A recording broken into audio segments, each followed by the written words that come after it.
FT Live on a Monday at Rays Camp. It's Braun, Kratz, and Pierzynski on the scene. Joining us right from the jump here is Zac Eflin. Zac, how you doing, man? Doing great. Thank you guys for having me. I appreciate it. Yeah, of course. Great to have you. I like the hat, nice and shiny with the yellow, with the spring training hats that we got to get Kratz hooked up with at some point. Zac, do you feel a little bit lonely because some of your very talented friends right now are working their way back from recovery and rehab? Yeah, I think you definitely feel that.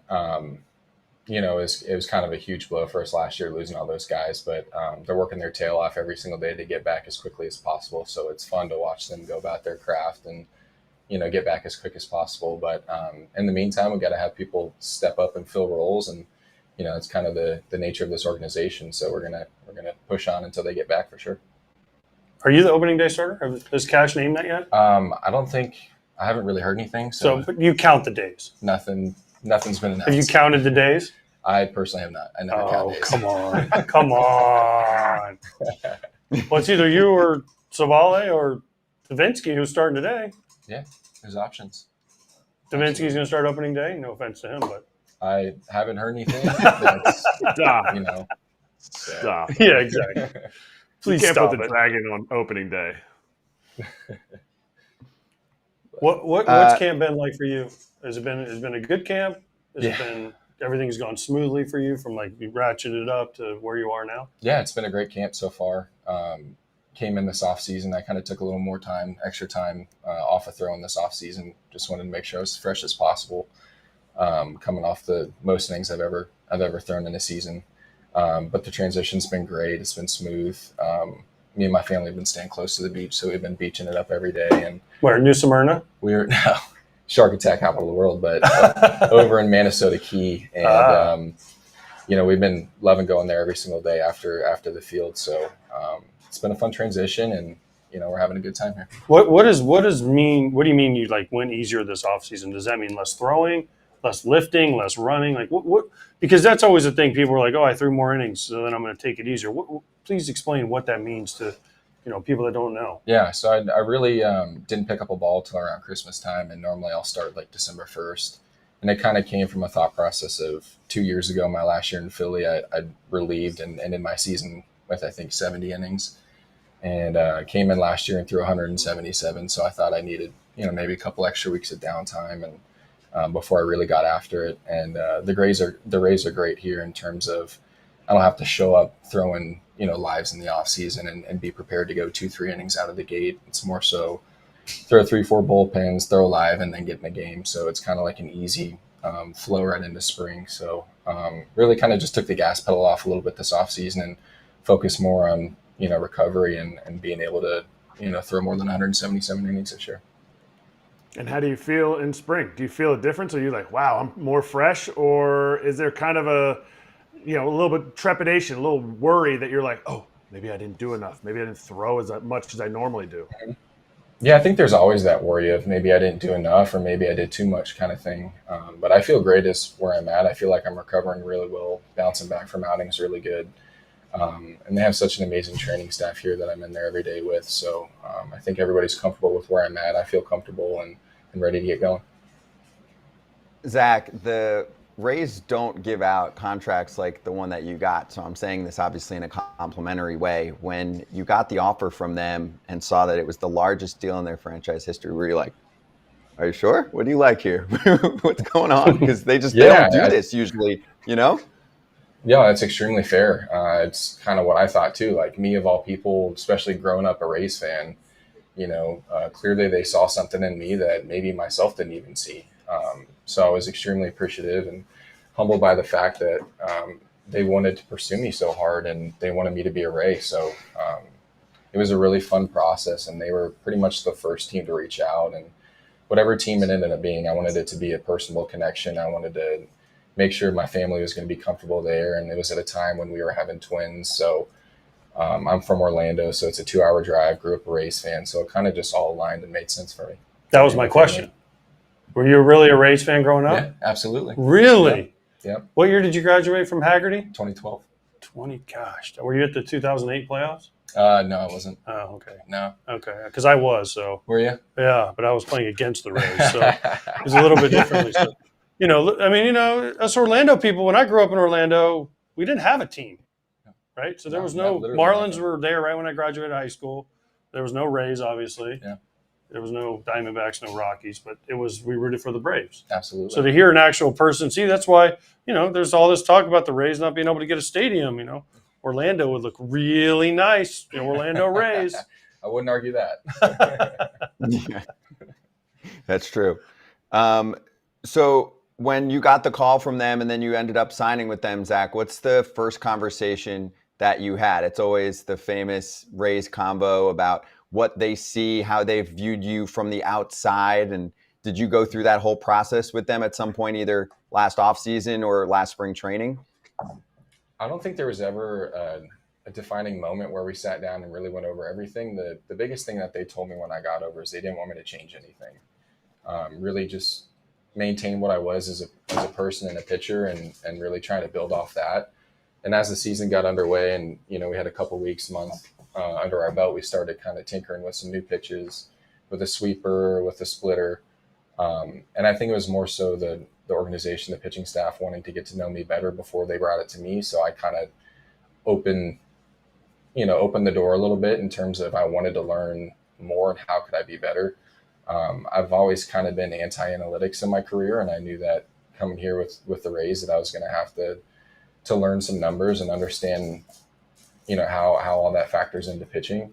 And with that contract comes a lot of responsibility, and I wanted to, learn all the stuff that has been given to all these players to turn their careers around and learn as much as they can. So I think it was just both sides being open-minded and having an honest conversation of I want to be better. They want me to be better than I was. And I feel like I have a lot of feel for the ball. So I just needed a little guidance on how to hold, how to really define my grips and get the slow motion capture cameras on my wrist and really kind of, sync that up with how I was feeling with the ball coming out of my hand and how it matched up mentally. So I think it was kind of just a perfect marriage. You think you could have done this in Philly? Because you had a good career in Philly. It got you this contract. Do you think you could have done it? And was it partially on you, or is it partially on the fact that you went through 4 different pitching coaches in your 6 years there? There's a different mindset every year with the pitching coach, right? I was in a part of my career where I was trying to define who I was as a pitcher, whether that be a sinker baller or a 4-seam spin guy. So I don't think looking back, I wouldn't have done anything different. Maybe been more open-minded to analytics and stuff like that, but I don't think it's my fault nor the organization's fault in Philly. I learned so much while I was there, and it's a huge reason why I'm a strike thrower. I don't like walking people. I like being a competitor out there. So bringing everything I learned with Philly over to the Rays, they complement each other. So it's nice to, kind of put everything together and realize who I could be as a pitcher. What is Kyle Snyder, your pitching coach? What has he done for you that we'll use Philly because that's all that they didn't do for you? Besides like the analytics and they talked about the slow motion camera, what's he like to work with on a daily basis? Because he's had a great track record with pitching. He's incredible to work with. It's just the voice that you constantly listen to, you respect. He knows what he's talking about. He's someone that can tell you how to grip a ball. He knows exactly how the ball's coming out of your hand, whether it be wrist placement, where your fingers are, and he can, try out this grip and see what it does. And it immediately turns into a plus pitch, and then it's just the repetition and being able to repeat it over and over and over to make it, a weapon. He's so good at translating things to making you understand it, whether it be mechanics or, like I said, the way the ball comes off your finger. But, him and his whole staff are just tremendous. And I feel like truly every single day I'm learning something new. That's good, right? Mm-hmm. That's the goal. So I have to ask you, being from Orlando and you're still live in Orlando, why'd you go to Haggerty and not Oviedo? So because Haggerty right now has how many guys in the big leagues? 3 or 4? Yeah, 3 or 4. Yeah. Grissom, Riley Green, yourself. Mountcastle. So 4, yeah. That's pretty good. This is a great question. So because you played at Oviedo Little League. Yep. Right? And then you did everything in Oviedo. Haggerty. So Oviedo High School was getting overpopulated. And with that comes, they kind of basically started the new, graph of where kids were going to get rezoned and stuff. And I fell into that category, and they opened up a new school. So I went to Haggerty. Okay. Yep. All right. Okay. Understood. Yep. Now you're playing for your favorite team, the Rays. I know, right? Gosh, again, someone grew up here. It's so weird for me to But it's cool to actually hear Orlando people say, yeah, the Rays are my favorite team, right? Because forever, like I said, it was the Braves. But to hear someone, like I said, Orlando Rays sound great. Growing up, we had the Cubs, the Braves, and the Rays. That's pretty much it. Marlins every now and then. You're sitting next to the mayor. What's You that? know that, Oh, right? yeah, I know, right? You're sitting next to the mayor. Treat. But I'm on the other side. Like he's like we consider that like not even Orlando. That's like the other side of the world from where I live. They still call it Orlando, though, Yeah, but I know what you're saying. Zac, awesome catching up with you, man. Thanks for swinging by. Good luck this season, all right? Absolutely. Thank you guys for having me. I appreciate it. Appreciate you. Zac Eflin with us from Rays Camp. We'll go back to Zac and A.J. coming up in a moment. So, Kratz, how we doing, man? You miss me? Freaking awesome. I did miss you. Like I saw AJ's set before the show started, and I'm like, oh, sad. Yeah. No stop. I'm back. I'm back in sunny Florida. We're going to talk to Brandon Lowe next in just a moment. I do want to make a few minor announcements while we're getting him set up. First of all, hey, welcome to FT. Another big week coming up. We're going to be at camps back-to-back days. We basically have something exciting every single day this week, okay? We have camp today. It is a super packed week. Rays camp today. Orioles camp tomorrow.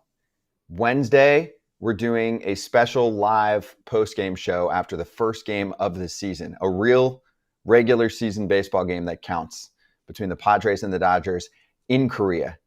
And then we'll do regular FT. On Thursday, we will do a morning show after Padres Dodgers, and then we will do another FT. And Ken Rosenthal is making a very special announcement as well. So we're looking forward to that. But we're going to have a live edition of Fair Territory with Kenny Ballgame, a.k.a. Junior, a.k.a. Rosenthal, on Thursdays all year long at 12:30 Eastern time. Live. Just like we do it here, okay? Because right now, if you're a Fair Territory fan, you listen and watch the show on Mondays, usually early afternoon it comes out. That'll still exist. So if that's your routine, go for it. But look what we have here. Fair Tea, starting this week, 2 shows per week from here on out. Every single Thursday, 12:30 Eastern time, okay? So on Thursday, we'll do FT from 11 to 12:30, and it's like our dream, building the modern baseball network, the network that everyone deserves. And that 11 o'clock show will go right into Ken's show at 12:30 Eastern time. There will also be a very special announcement in addition to that show, which we'll tell you on Thursday about.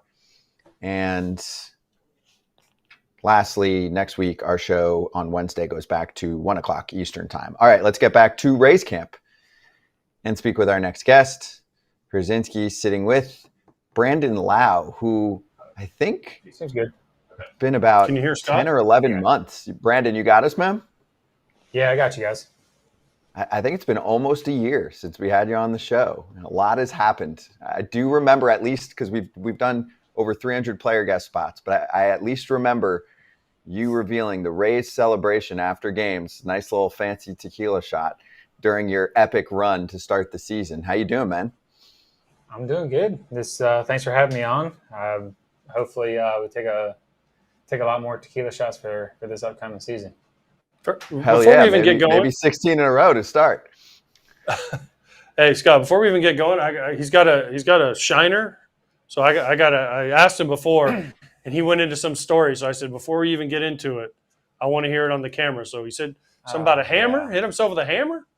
Yeah, we just bought a new house up in Tampa, and had to get some work done to it. And the work that got done was a little shoddy, and we didn't really like the way that it turned out. So we had to tear it down. So I'm tearing a piece of trim out of the wall, and tools slipped and right in the eye. Damn, dude, you're rich, bro. You hire people to do that now. No, I enjoy it, and I like doing the work, getting in there, building stuff, and it's a little therapeutic. I feel like. What'd the boys say when you showed up and you had a shiner? A lot like right now. I'm getting a lot of heat for it, but it happens. I mean, you're like the veteran on this team now. Won't be the last dumb thing I do. That's for sure. That's the least dumb thing you do, and you've lived all right. We'll be okay. Yeah. So you're like the veteran in this clubhouse now, right? Like it's everyone strange. come to you and They just sit at your locker and they're just like, preach to me, Brandon. So No, absolutely not. It doesn't feel that way. Our clubhouse is very easygoing, very easy to be a part of, and I feel like I don't think half the guys in there even know how much service time guys have. You just kind of show up and go out and play. What was funny to me is when I walked in this morning, all the guys were in a meeting and all the reporters were around your locker. So that's how you know, one, you're either a good quote or you're the veteran guy that'll stand there and answer the questions. Because I mean, all two of them were in your locker.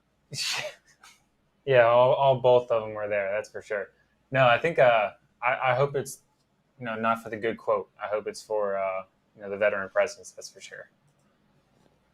So what's your parking spot then? What's your parking spot once the season starts? Are you like, because I think Eflin's got more time than you. Then Eflin for sure. I'm hoping. I mean, we just signed Odorizzi, so if he gets a team, that's another spot that I lose. And so that's not great. But I don't know. I think I'm gonna be farther back than I think of. There's a lot of guys that got sneaky amount of time. Really?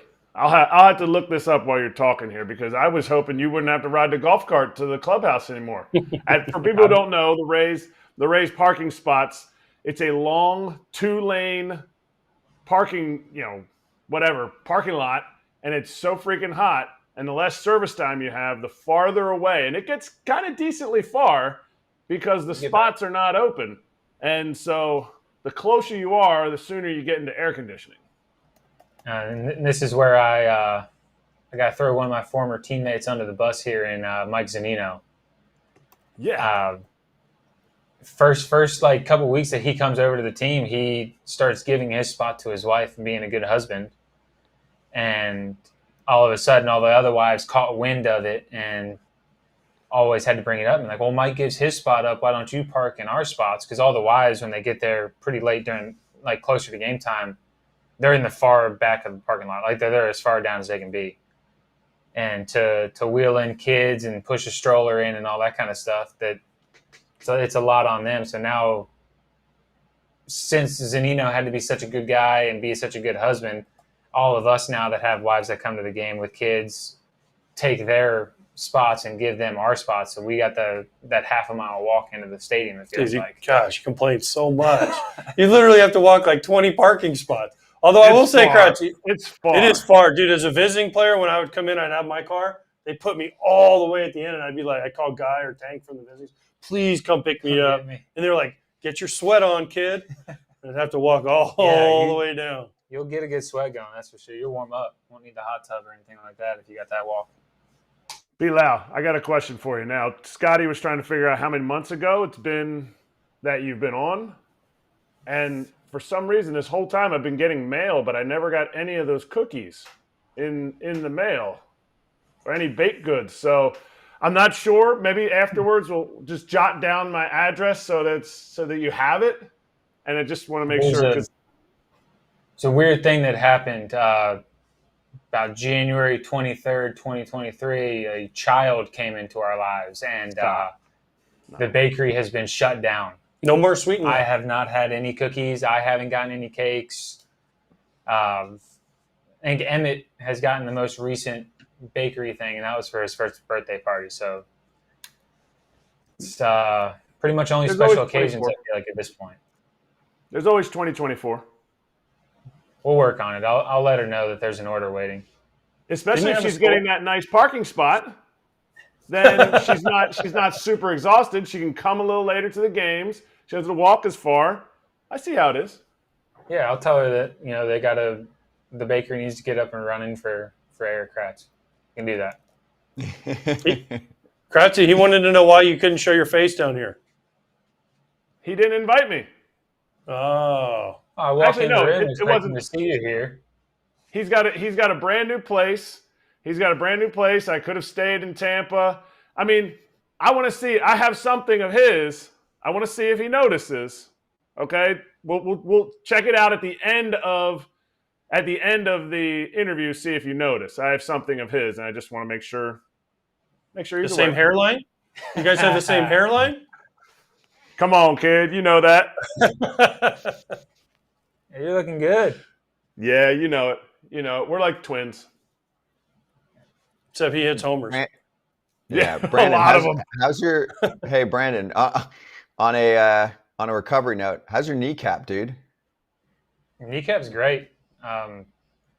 As soon as God, what did we do? We took a vacation this off season. We went to Italy and Switzerland.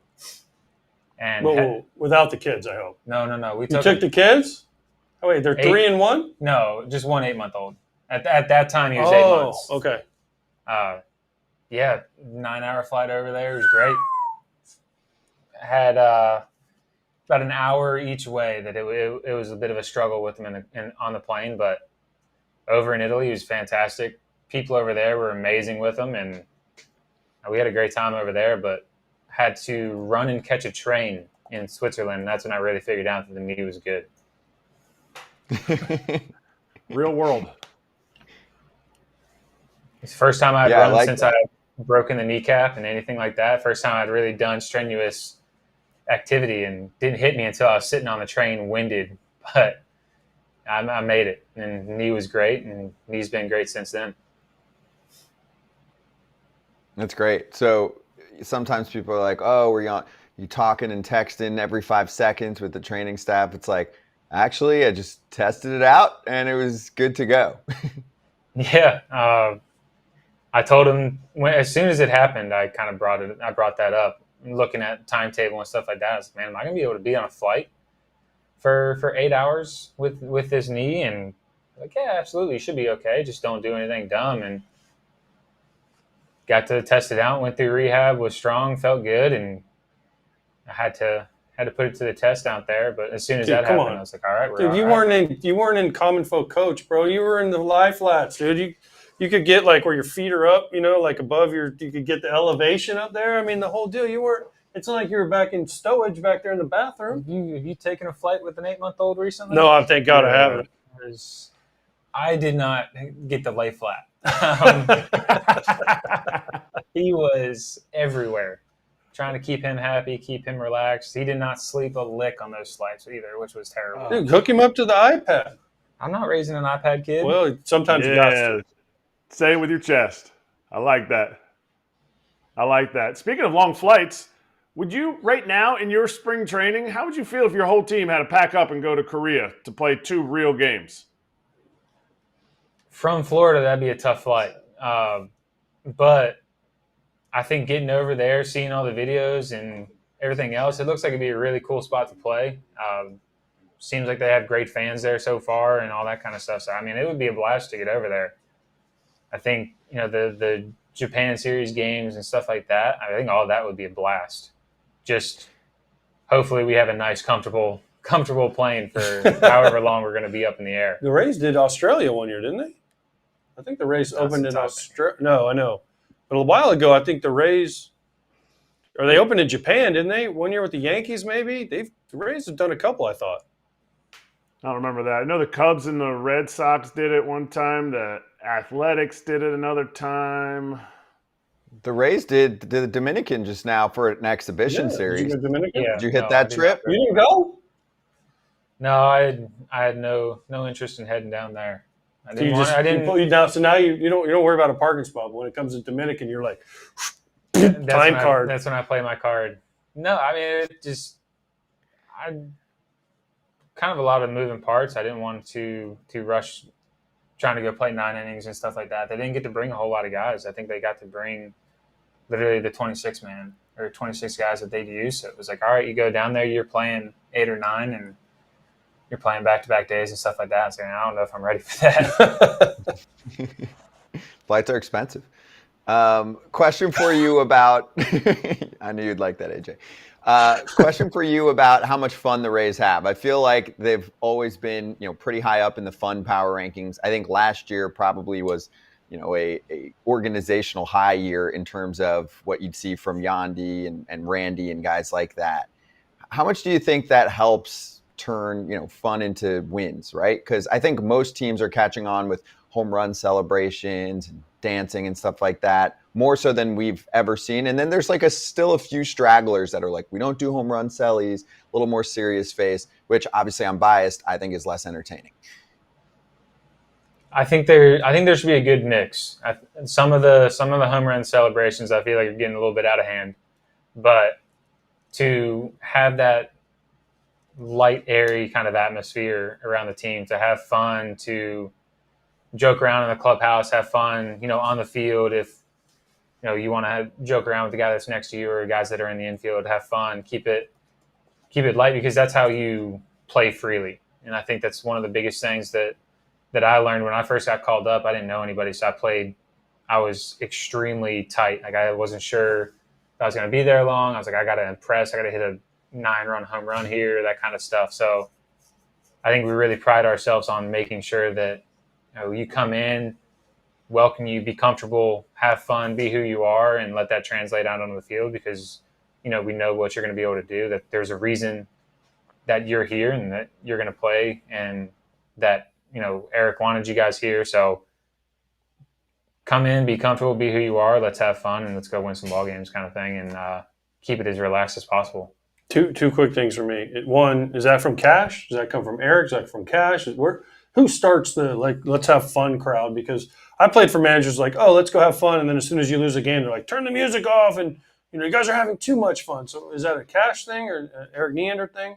I honestly, it was that way kind of when I got called up. I started to realize that guys were kind of relaxed and having a good time. It definitely stems from Cash a little bit. We understand that when we do lose ball games, and like when we had the great run last year, we lost that first loss we had. Everyone, it kind of hit you a little hard, and that was the first thing Cash said was, "Don't let that hurt. Like, relax. So we lost. You're not going to go 162-0. Let's be realistic." It would have been cool if you did, though. It would be very, very, very cool, but I don't think that would have been very possible. So, losses are going to happen. Don't go and blare the music. It's not a party after you lose, but it's not the end of the world. And Cash lets kids come in to the clubhouse? Yeah, we try to, be respectful of your teammates. Understand that, don't bring your kid in 10 minutes before game time and have them running around, or, right after the game when everyone's trying to get changed and stuff like that. Like, wait a little bit, respect your teammates, let them do their thing, and then, kids can come in before, during BP and stuff like that, kind of come in and, be there, but, give the guys that are playing their space and let them get ready, because, they have a job to go do. You have a front row seat for this pitching staff.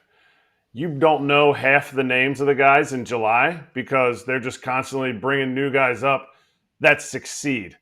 Do you sit there and watch because you've seen the injuries and you've seen how guys have kind of, they give it everything they have and then they blow out or they have an injury? Do you sit there and think, man, I hope this guy, is this the time? Because we've used him 4 out of the last 5 days. I've looked down in the pen. I've seen him warming up 6 out of the last 7. Do you look at that and see a way that they could stay away from it? Or do you think it's just because we just had Fire Eisen on? Fire Eisen 2 years ago had 24 scoreless for you guys, and then his shoulder blew out. Do you see that happening? And do you see hey, Cash, I know it's not my department, but let's try to save this guy because we want to win the World Series, not July 3rd game. Yeah, I really couldn't tell you a whole lot in diving into that kind of area. There's just not – I don't know how those guys are feeling, and I've had my fair share of injuries, and I don't know how that – thank God I've never had an elbow injury, but have other ligament injuries, and it's a freak thing that happens. It's not something that, if I had an extra day of rest, I wouldn't have done something, or, if I had done that – arm care or shoulder program, that I wouldn't hurt myself. One of the only things that I could see is, telling a person to go out there and rip a fastball as hard as they can in 10-second intervals kind of puts a little extra stress on a guy. The pitch clock changed some things around, made the games faster, but when you are exerting your body at, the highest possible clip that you can, kind of puts extra strain on a guy. And there's so many different things that can contribute to an injury that it's kind of hard to just pinpoint one say if we'd have just changed that one thing, he never would have got hurt. Agreed. Plus, you're a hitter. You don't worry about the pitchers, right? You're a hitter. You don't worry about the pitchers. What's your Instagram handle? Sweet and Lowe. Sweet and Lowe 8 or 5, one of those two numbers. Okay, so I have to ask. So you're Brandon Lowe, Yeah. and you have a Lowe. So how come you're Lowe and he's Lowe? Because it's spelled the same, right? It's Yeah. Lowe, but you're Lowe, he's Lowe. He was born 30 minutes from where I was born. Okay. Back in Virginia. So it was very strange. I think my grandma actually went back and kind of did that whole lineage thing, and it stems from one of our family members came over from some European country. They came over and Lao got the name got shortened. So it was Lao something. It was a longer name, and when they got over to America, they what's your chopped heritage? off the back half, I guess. What's like your heritage? Polish and German, I believe. Team Poland 2028. Here we come. Oh, Yes. He knew that. He knew that before he asked it. He's been recruiting forever. 2028. Forever in the last 3 minutes. Yeah, well, okay. He's gonna be in his second long-term deal by then, so he's not gonna need to worry about the Olympics. You don't think he'd like to go play in the Olympics for me in Los Angeles? That'd be kind of nice. Maybe for somebody else. I wouldn't mind wearing a flag on my chest. Thank you. Me too. Red, white, and blue. Oh wait, no. What? Red and white. Nope. All right. Sorry. Well, I You'll tried. get the other I'm skis. trying here, guys. I'm trying. You'll get the Majewskis and the Majewskis and all those guys. And the Lewandowskis. The Lewandowski. All right, be loud. I need to know. Like, do you notice anything? Because I feel like you're a really good hitter, and you can see on the screen like your greatest tool is hanging up here, and like you didn't say like, oh, is that one of my bats? I'm trying to see it. I don't know that any of those colors are bats that I used. Is it the one with the B right behind your head? No. It's a huge B. Is that a Louisville bat? Yep. It's a Louisville Slugger bat. Man, it's been a while since I've used one of those. The It has been a while since we played S318. together. So that's I mean, it was Wow. 2019. So, you still using the S318? I'm in a Old Hickory DP15. Deep. Is it the same model or is it? It's Dustin Pedroia, Pedroia, obviously. But man, I don't know if I'd want DP on my bat. I hit into too many of the damn things. That's so true. That's why when I made my model for Louisville, they were like, "Hey, do you want to name the number?" I was like, "My two initials are E and K. I'm pretty sure I don't want that anywhere on my gloves, on my bat." I always made fun of Giancarlo Stanton because he's got like G all over everything. It looked real sick if my mitt had an E on it and my bat had a K. Not a chance. Great. Well, good. Cherish that thing, Kratz. Be loud. I like the big B in the signature too. To That be looks good. fair, your head is kind of blocking it a little bit when you're in position. Just not making any excuses. I'm just saying that. What Yeah, are you now saying? you're uncomfortably over here. I'm looking like Ryan Brazier now, getting ready to throw. You said it. I didn't say anything. You know, Good call though, Brandon. Good to see you, man. Good luck this season. All right. I appreciate that. Thank you, Brandon Lowe with us from Rays Camp, and we'll go right back there in like 2 minutes or so because Richie Palacios is going to join us. By the way, we did the research. The date that Brandon Lowe joined the show was April 12th. So that's about 6 weeks into the birth of Foul Territory. Foul Territory was such a little baby back then. Probably looked all weird, and we probably were super awkward. We still are, but whatever. I'm not going to get into any of the news yet because we will be nicely interrupted with more guests from Rays Camp. So we're expecting quite a few guests out there. Richie Palacios should join us next. And that interview was actually much more recent. That was over the off season, and that was one of the more fun interviews that we did, where we had the Palacios brothers together going over life as big leaguers, both of them in the bigs, obviously. And hey, since for AJ's Richie, not I mean, listening, this is a nice. What's up? since AJ's not listening, see if we I mean, he can probably not is. see if we can not mention his brother and see if AJ brings up his brother first. I mean, that's book it. That's an easy dub, obviously. There's no way that he wouldn't bring him up. Right? Oh, for sure. But let's just see how long it takes. I mean, in fairness, I would probably do the same thing if we didn't already say this. But yeah, his brother Josh obviously playing in the bigs too. But we'll talk to Richie this time around about the trade to the Rays, what they like about him. Obviously, in my mind, and I'll ask him this. Well, let's ask him this question right off the jump then, because I think, one sec, we're ready to go in 1 second for Richie Palacios. For me, Kratz, if I get a call and I find out I've been traded to the Rays, I'm like, okay, it's time. I'm going to make a lot more money now at some point in my career. They like me. But also they like me, right? They see something. And there is actually something developing on the position player side, just like it is on the pitching side, okay? They will find guys. They will try and get a little more pull power out of them. I think the golden child in that department right now is Isaac Paredes. So I think Yandy took a guy. Yandy, I played Yandy with is a good Yandy. call. Yandy was a line drive, low line drive, opposite field, great plate discipline. And they taught him how to pull the ball. My ex-teammate, Chad Mottola, the hitting coach, delved in there. Timmons, old first base coach, now hitting coach for the Brewers. He helped Yandy, all those guys. They unlock things. Yeah, it's funny. Yandy, you're seeing him on Cleveland back in the day, right? And you're like, this is one of the biggest dudes in the league. And you're like, well, why is he just destroying worms? He was just smashing ground balls. It was up there in exit velocity. And you're like, dude, what's going on here? All right, let's go back out there right now. Richie Palacios joining us at Rays Camp with AJ. Richie, great to have you on. And I'll ask you this right from the jump, man. So since we last saw you, you've been traded to this very team. When you got the call, were you like, damn, the Rays like me. All right, time to take that next step.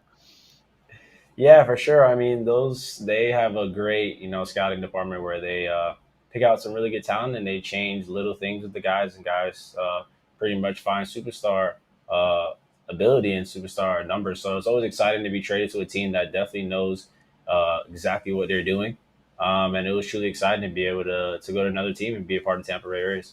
See, this is how out of it I am. Richie came up to me this morning. First of all, I was up at 5 a.m. driving down here, and he came up to me and was like, "What's up?" And I was like, I'm like, oh my gosh, I had forgotten he had gotten traded over here. So I was like, wait. When you see someone that's out of place, you're not expecting. I was like, wait, oh my gosh, yes. How are you? And then everyone's like, dude, he's been raking, which is even better. And then because Kratz said it, I'm not even going to mention the other person in your family. So. Yeah, AJ was definitely stunned when I said something today. He was in the morning. He was like, dude. And I'm like, it's me, Richie. Yeah, dude, because you have to. I know who it is. He's like, I just didn't know. I forgot you were here. But dude, it was okay. So I left my house at 5 a.m. this morning. Got here, no coffee. Right? Oh, boy. They didn't have coffee in the clubhouse. I was like, all right, what do I do? Mark Topkin didn't bring me a bagel from the Wawa. I'm like, dude, what are we doing? Then you walk up, and I was talking to Topkin, and I was like, wait, he's not. Does he? Wait, oh my gosh, he's with the Rays. Oh boy. And then it was like whirlwind from there. So I'm happy to see you. And everyone is just saying you are raking in spring training. You don't want to waste all your hits now. That's not a real thing. Yes, it won't. Yes, it is. When you're trying to make the team, you got. That's true. That's a good point. That's a good point. I'm not a 10-year vet. And spring that's training a good is point. My time to That's just a good show point. up and get locked for the season. Are you not in the lineup? Are you playing today? Yeah, I'm playing today. So you're playing where? Left field. Left field. Okay, Yeah. You're starting? Yeah, I'm starting. Oh, okay, nice. Yeah. So I looked at the lineup. That's how asleep I was. And I was like, wait, who's playing today? Only person I saw that I recognized was Brandon. And then I was like, oh, I saw Randy. Randy's playing center today. Yeah, Randy's in center. You can't kick him out of center? No, I'm just there to He's service. faster than you? I'm servicing him in left. Oh, I'm man. servicing my guy, Caddy. Randy. Caddy, Wow. Richie, everything that you've talked about so far is all AJ's way of making sure you don't have enough service time. He would know who you are. He would understand your name is in the lineup if you had a little bit more service time. He only checks the service calendar. Hey, I'm So that's serviceless right how now, it goes. Kratz. I'm serviceless. Yep. That is so not true because I literally was asleep standing there. I literally was asleep looking at, and the only thing they were talking about was Randy was playing center. The 4 reporters, there was like 4 of them for Tampa. They were all like, Randy's playing center. And I was like, what? And they're like, Randy's playing center. And I was like, oh, I guess that's a big deal that Randy's playing center. And then I didn't even get, because he's sitting like third, I didn't get past that. And then I was like, oh. Yeah, we're in the bottom of the lineup today. We good, though. That's okay. So Richie, talk to AJ and the rest of us about what it means to come into a camp to try to make a team. Because you don't, like, a lot of people don't understand this. I give AJ a hard time that spring training for him was just a golf vacation. But, like, it's a real thing. And to come in and know you got to do well to not get fired, not get sent to AAA, not get sent to another team, what does that mean to not only do that and come in, but then actually have success to this point in camp?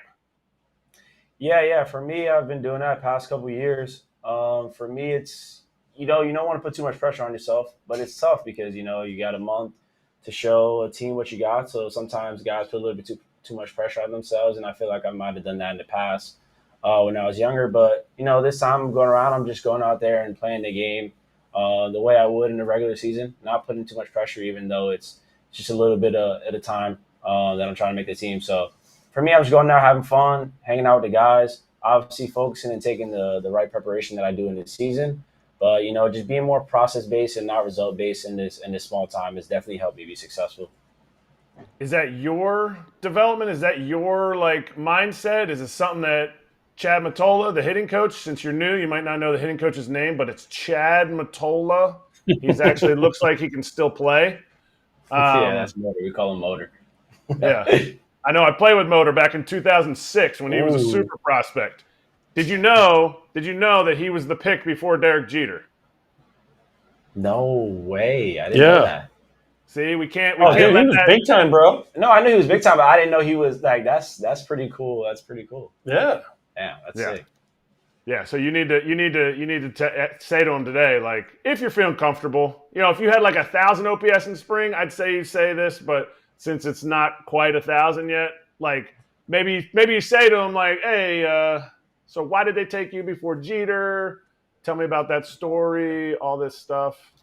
I think I'll wait on that one. Okay, that's fair. Is that approach for you? Did it change for this spring training? Is it just your experience? Are you just I'm sick and tired of grinding through spring training at bats? I'm just going to be who I am. Is there something that's changed for this spring training? Personally, no. I mean, I would say I just, more relaxed, I guess. Just more relaxed with everything. Obviously, still getting the work in, but just more relaxed in the games. And yeah, I would say it's experience. Just playing the league, you figure out what guys are trying to throw you, how guys are trying to get you out, and still doing that to this day. And I don't think I'll ever stop, trying to figure those things out. But for me, that definitely helps me. Just a little bit of experience, seeing how guys are approaching me, seeing how guys are pitching to me, and be able to, see a little bit in the future. And get some slight advantage with certain things like that. So definitely I would say the experience of spring training and the big leagues has helped me get off to a hot start. Richie, have the Rays talked to you about hitting approach, when they bring you over and say, hey, we want more fly balls, we want to try and tap into more pull power? Did you guys have that combo? It was pretty quick combo because I was working on that the whole off season before I was acquired by the Rays. Working on bat speed, working on being able to pull the ball in the air efficiently. And I've been doing that the whole offseason. So when I got acquired by the Rays, it was pretty cool because that's the same things that were in line with what they want. Obviously, I still want to take my hits the other way. But it was definitely pretty interesting that they had the same approach on being able to pull the ball well in the air, and in that, in turn, have some more extra base hits. You're speaking their language. Okay, trivia question for anyone. Just raise your hand, whoever has the answer, okay? The last time the St. Louis Cardinals, yes? AJ? Go ahead. You press the buzzer. Matthew Liberatore, Randy Arozarena. No Liberatore, but close. The last time the Rays acquired a Cardinals outfielder, it was Randy Arozarena. So we'll give you partial credit, AJ. Good job for jumping the gun. Didn't they trade Liberatore for Arozarena? Oh, you're saying what the trade was. I got you. Yes. Good Yeah. job. Yes. Randy Arozarena was acquired. So this is another Cardinals outfielder.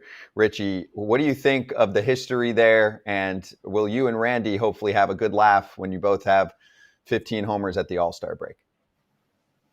I'm just trying to be the best Richie Palacios, but love being thrown in the same sentence as Randy because I'm learning from him every day. So, yeah, it's awesome to be in the same sentence as Randy, but obviously I'm taking it all in. Dude, you got to get on his workout program. He's monster. Yeah, I would have no flexibility. Holy dude, he's gigantic. Him and Yandy walked by earlier. Yeah, First of all, Yandy had like the Yandy's tight program. cut. Dude, Oh, no, dude, Randy's yeah. about as big. Randy's not far from Yandy. He's pretty far from Yandy. I mean, Yandy's far big. from Yandy. I mean, Randy's huge, yeah. but he's still far from Yandy. Come on, tell him, Dude, Richie. Yandy had the tight I'll cut still too. tell him that. Yeah, for sure. Hey, did you end up seeing the comments from Nolan Arenado about the Cardinals rookies last year maybe being a little too comfortable? Did you see that No, he said actually, that no, in I spring training? No, I didn't see that at all, honestly. He just commented, and it was when they brought Matt Carpenter over, and he just commented, maybe we need a few more veterans in the clubhouse that are willing to step up and say something. If now that you're just hearing it now for your first time, do you ever think back and say, oh man, I was a rookie? Like, was he talking about me? Because I know when I was first trying to make it to the big leagues, that was the last thing I ever wanted to do. Like you just said about Motor, like, you know what? I'm not going to say that. Like you get more comfortable the longer you are in the big leagues. Do you feel like as a rookie with the Cardinals that you were ever like felt uncomfortable, or do you feel like you could be who you are? Because you hear a lot of that from the Rays when guys come over to the Rays. Yeah, honestly, my first game when I got called up to St. Louis, actually Adam Wainwright came up to me and he told me that he heard that I played with like really good energy.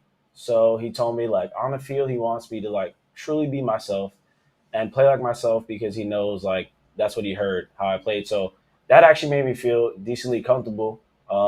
Just in the fact that I was just being who I was on the field, didn't have to change who I was on the field in order to be liked by the other team or whatever it was. So Wainwright made me feel really comfortable in the beginning, but obviously like I could hear veterans would say like I was always the first guy in the cage. First guy doing extra work, all the other stuff. So I never was able to, get to the point where I was feeling too comfortable, where I was pulling up in the cage when the veterans were hitting or when the veterans were working. Like I know as a rookie, and I still got to do the things that I do, be the first one in there, the last one out. So with that, I didn't feel anything. But Nato was truly awesome to me last year.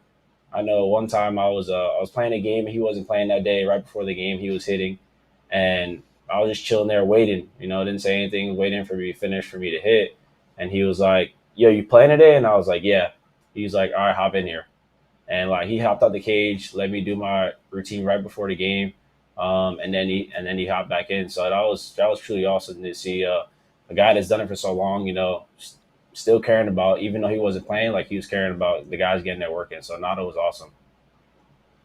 That's good. Yeah. Well, I mean, listen, I was brought up at a different time, so it was you just sat in your locker and didn't speak. So I mean, it's definitely changed a lot.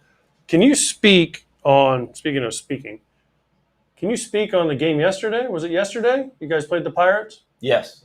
And why that was so special? Because I'm not allowed to mention the person, the other guy, but not named Rowdy on the Pirates that you got to play against.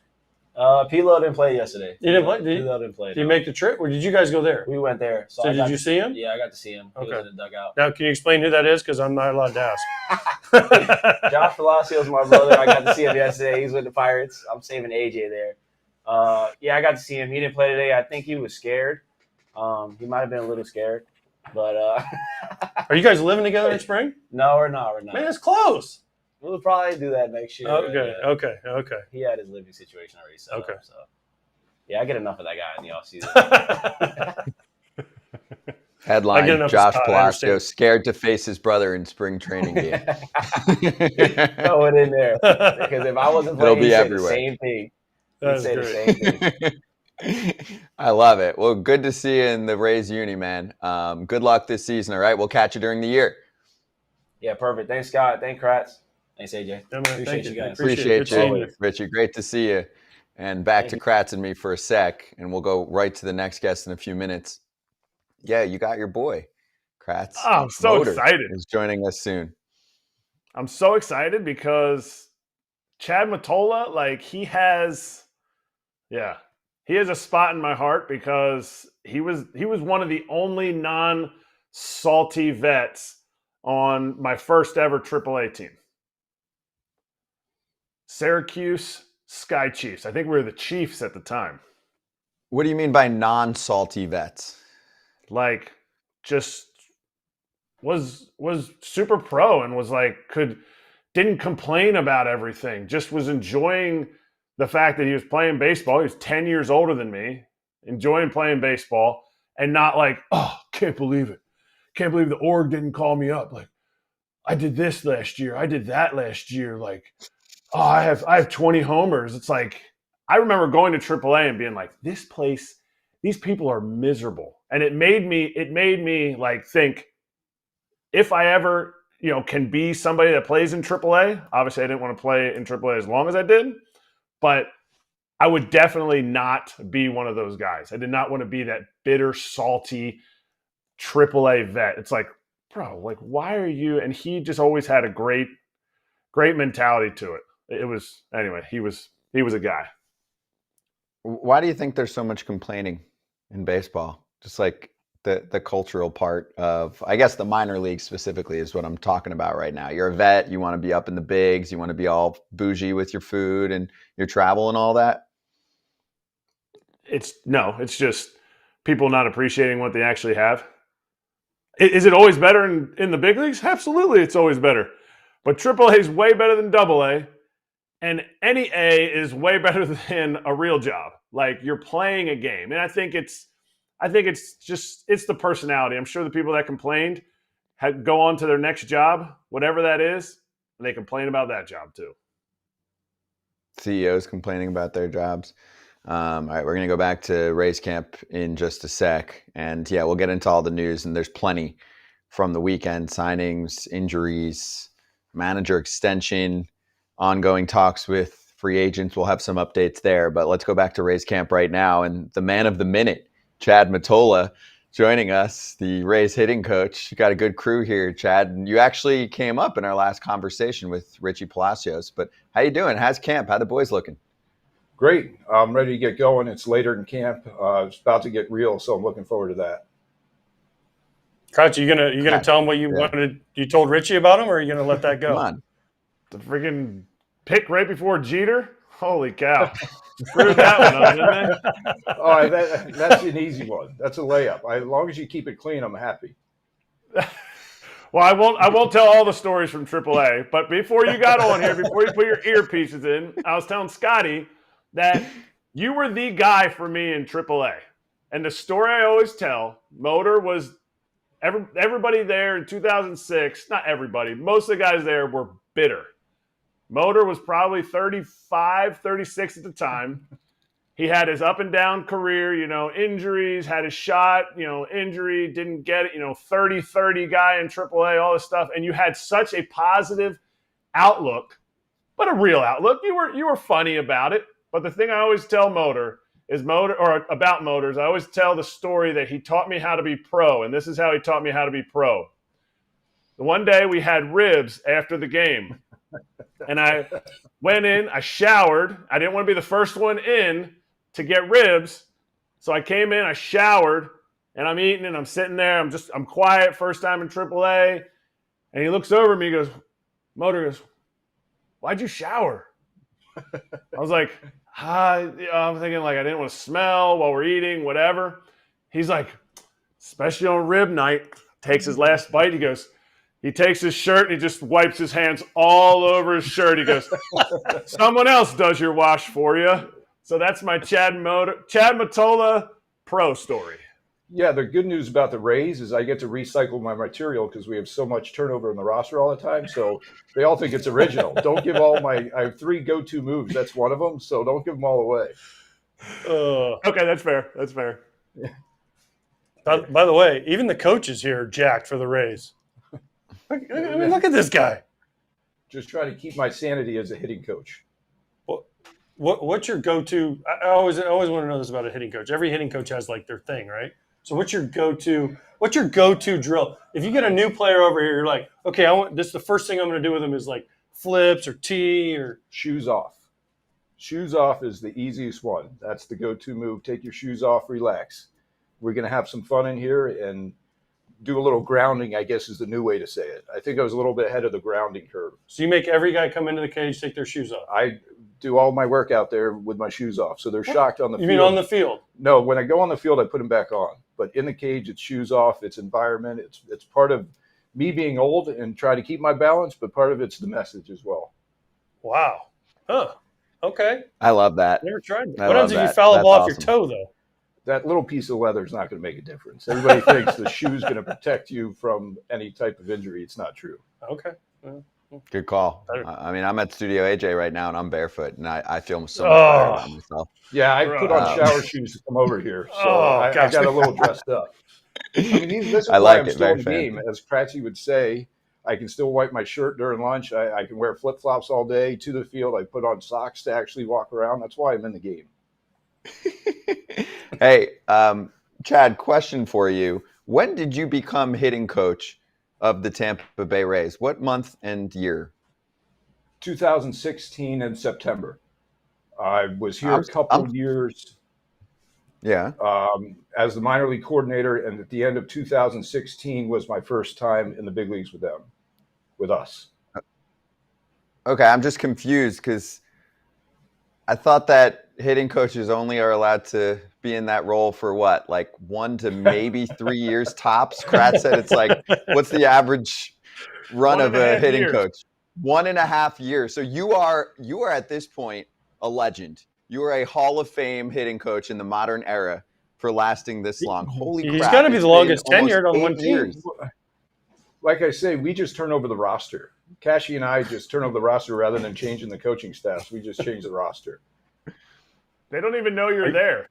It's kind of like the guy on. It's kind of like the guy on Office Space. Like, he's still getting a check. You just stay in the cage. Yeah, they don't know. They think when I'm on the field, they think I'm in the cage and vice versa. So they just assume I'm somewhere and I'm just sitting in my locker eating and wiping ribs on my shirt. Well, Motor, the longest tenured hitting coach right now with one team, right? I feel like it, but time's flying. I don't want to count my. Because I'm thinking of the ones I know, like Marcus Timms has been around, but he's on like 4 teams. Kevin Long's been on a bunch of teams, right? Like the big hitting coaches you hear about, they kind of bounce around. But I mean, listen, you know what we do, Kratz, us Orlando guys? We stick around. No.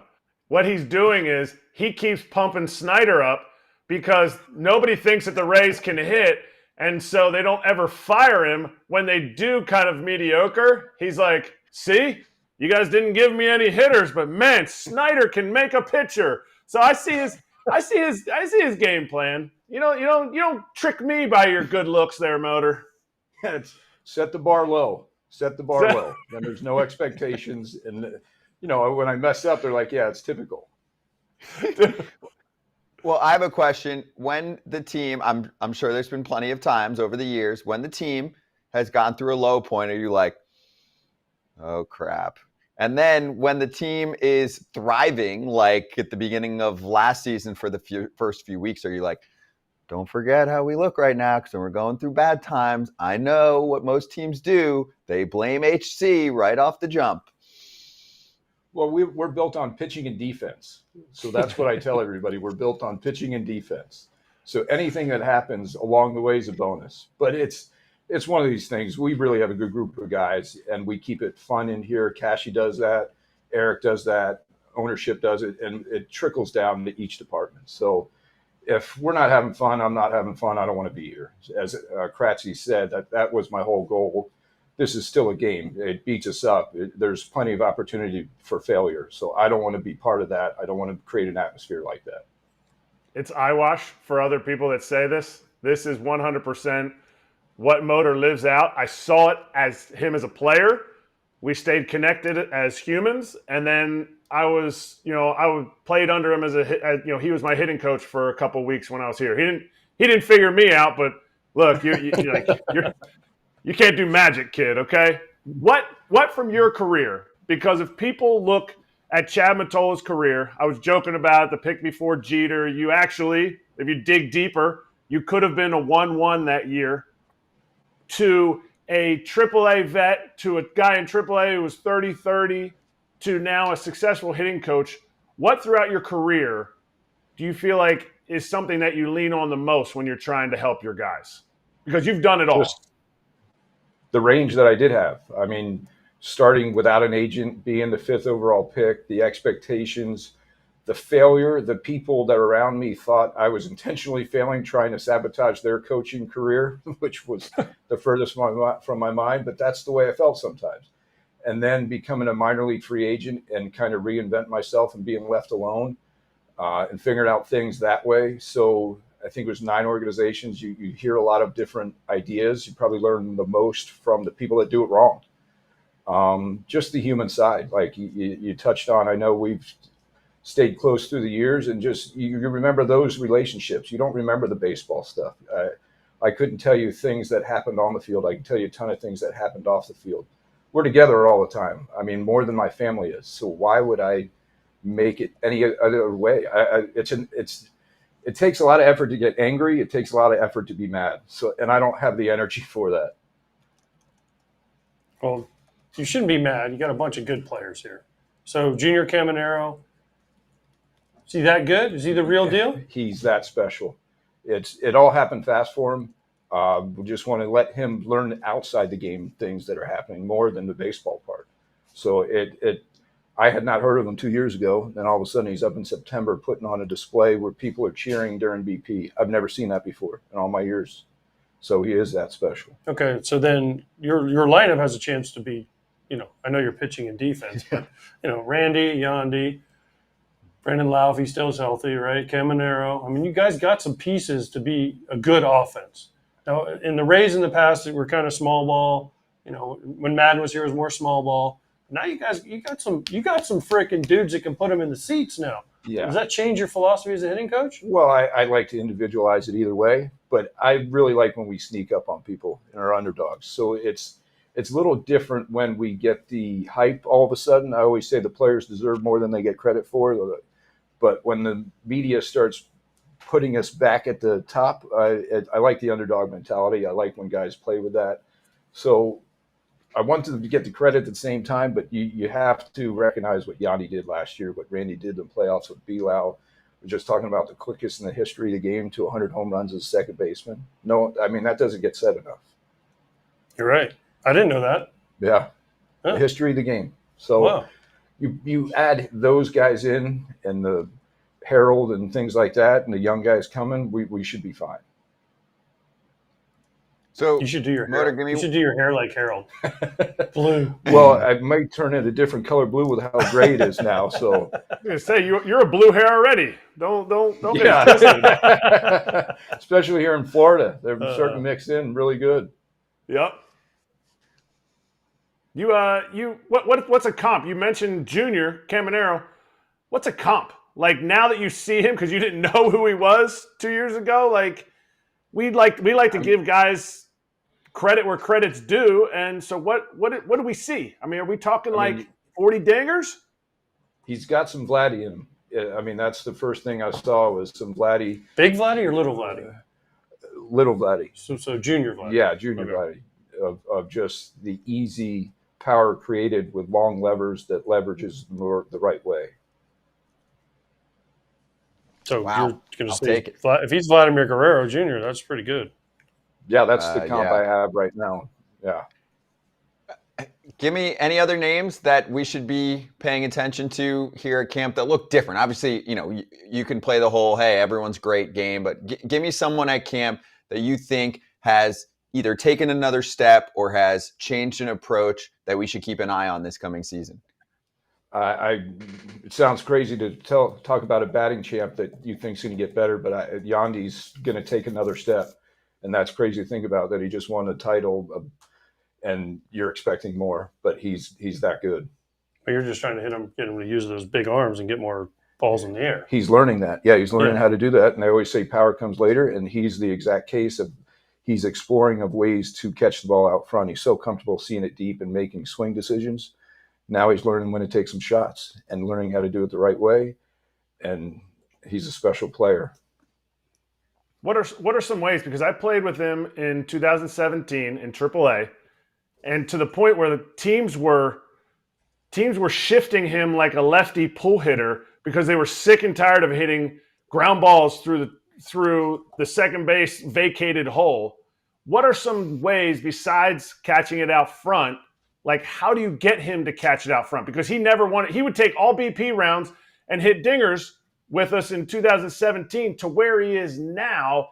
How do you convince a guy like that it's okay? You can still make a great swing decision if you catch it out front. You don't need to see everything so deep. Well, I mean, just creating space alone with how huge he is, we had to explore ways to catch it out front. He's got to clear a huge bicep and a huge chest. So it was comfortable for him to have everything happen behind him. So we had to figure out ways to create space out in front of him that most humans don't have to do. So we're much more comfortable in ways to do that this year. He's exploring. But he also, if he'll swing at a slider all of a sudden early in the count, he can recover within the at-bat. And that's another thing that he's getting more comfortable doing. He does not like leaving the zone, but if he makes a mistake, he can then dial it back within the same at-bat as the at-bat goes along. And that's where he's getting more comfortable doing that as well. Okay, last one before you go back to your cage and eat your ribs and wipe your shirt. Kratz is scared to ask you this. So when I was here earlier, we were looking at the lineup card, and I was talking to some of the reporters. And they're like, there's not a backup catcher established yet. So Kratz is saying he's not officially retired. Do you need a backup catcher? Because he said he'd come out of retirement. And if you need a left-handed one, I'm just down the street. What's good is I won't ask you to play. So we can all do this together. Great. We just hang out, eat some ribs. Yeah, there you go. I need some buddies. Yeah, there it is. Yeah, that's the sign. Exactly. Right? It's not steel. It's let's go eat. It's rib night. Chad, good to see you. Appreciate the time. Awesome having you on, and good luck this season. All right.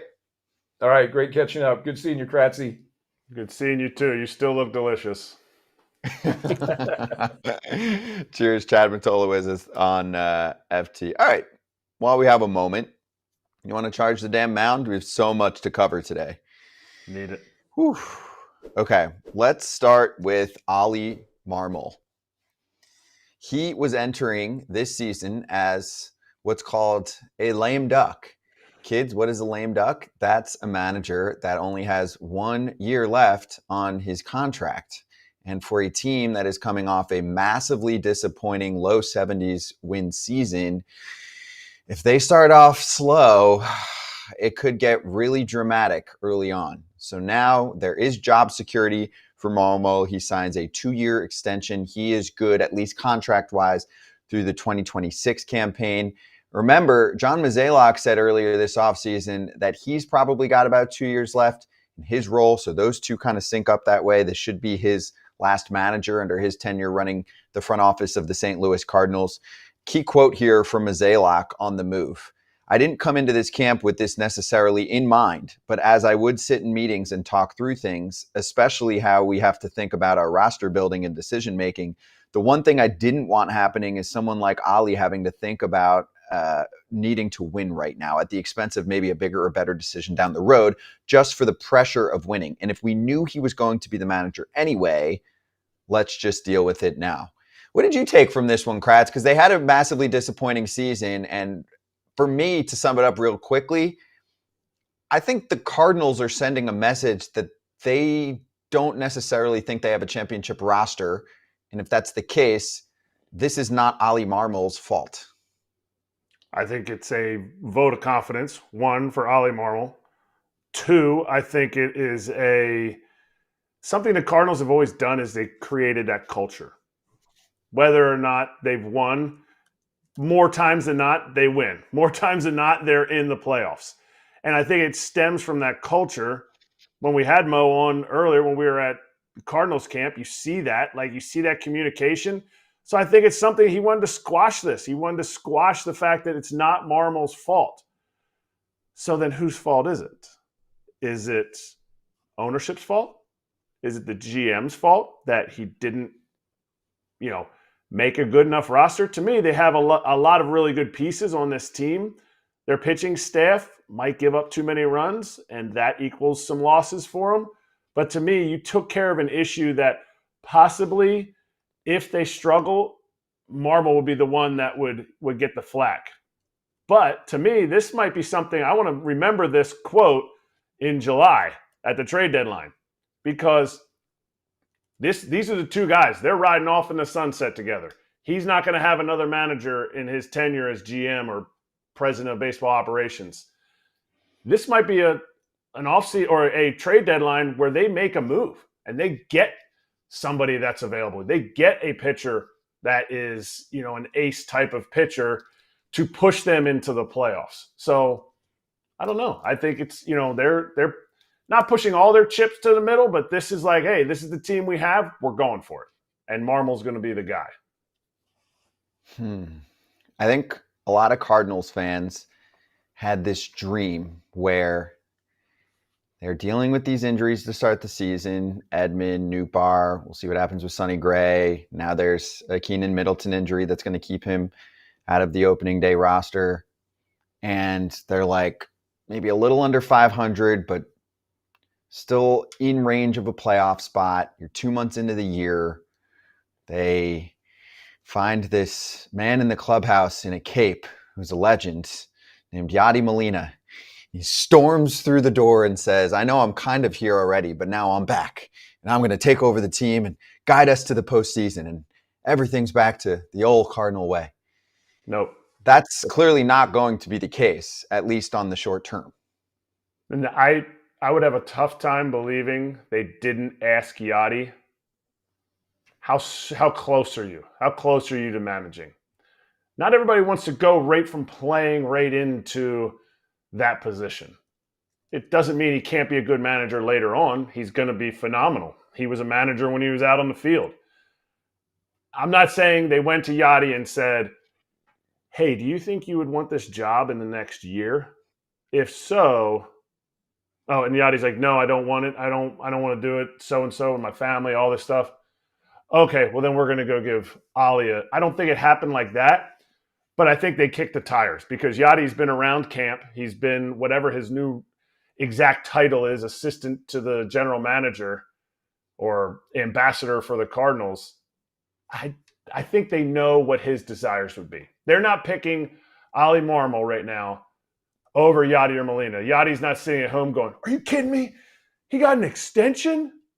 God, man, I was going to come in next year. If Yadi wanted to come in next year and be the manager, he would have been a lame duck. Oli would have been a lame duck all year. And that's nothing against Oli. That's just the street cred that somebody with a neck tattoo and 20 years in the show has. Yeah, he's a Cardinals legend. He's a Hall of Famer when he's up for the voting. So Erik in the chat was like, whose fault were all those public debacles from last season? And that's a fair question, but if it was such a mess, they would have made the change in the offseason. So clearly that was not all on Oli as well. And I think even from what's up? They did make a change. They got rid of Tyler O'Neill. Right, on that situation. Okay. And then I think the bigger situation was Wilson Contreras, right? And first off, they completely reshuffled their rotation. They brought in veteran dudes with chips on their shoulder, right? They want to eat up innings and can maybe kind of take things into their own hands a little bit more. And I got the sense from our conversations with the Cardinals at their camp last week that they felt like the organization as a whole was at fault. Like there were multiple people in play that said, we jumped the gun too quickly after a complaint or two from a pitcher that was not used to having a normal catcher versus a legendary catcher that enables you to just close your eyes and do your job. And that caused this to be a whole stir, and it wasn't just on the manager. I think that the Cardinals' approach right now with Mozeliak and Oli and the rest of the front office and coaching staff is very much a committee. Do you know what I'm saying? It's not like there's one dude there where you're like, whatever this guy says, everything is going his way and he's making all the calls. I think there are multiple people involved here. And I think, again, you're learning that that's the case. Sometimes there's a team that suddenly goes from a newer manager and they didn't do so well. And then they bring in the Bochy type dude and they're like, whatever this dude says is what we're doing now, right? San Francisco. Hey, Bob Melvin's coming in. He's going to be a little bit more in control of decision making versus the all-inclusive approach that we had, on lineup decisions. Am I making sense? No, totally, 100%. And I think that's why the Cardinals do really well, because they have a great staff in place. I think, and I said this back in April when all the Contreras stuff was happening. One, you're the GM. You signed a guy who has a track record of maybe not being the best field general behind the dish. Tons of energy. Absolute rocket of an arm. Below average receiving. You bring him in and you want him, you have a veteran staff who's not, or, kind of a mid-level staff last year. They need somebody that's going to be able to guide them through, even though they're veterans, guide them through, steal them strikes, the things on the periphery, stuff that Wilson Contreras, all-star catcher, didn't necessarily do. So you can't just bring him in and be like, well, yeah, we're gonna do this and that. To me, is exactly what you said. It's the front office. It's the people making decisions pregame and game planning. You can't lean on Yadi anymore. And so that's where I think that went wrong. Okay. How do you feel about the Cardinals right now after the injuries are piling up at the moment? I mean, none of them are dudes getting knocked out for the season yet, but I mean, they are starting out the year pretty banged up compared to most clubs. Why are you smiling? Because the team that I think is going to win the NL Central is also getting a little banged up. And yet they have more guys coming. TJ Friedl is going to miss some time now. That wrist sprain is now like a broken bone in his wrist. Noel V. Marte was going to be a guy. Now he's a Francisco Cervelli. Like, what are you going to get when he comes back from his steroid suspension? But they just have more. They look genius getting Gmar Candelario in the offseason now. Like, that's the difference to me in teams that I'm going to choose to win a division is what kind of depth do they have? Are you waiting there going, oh, man, if we lose Sonny Gray, we are SOL. Nope, no, we're fine.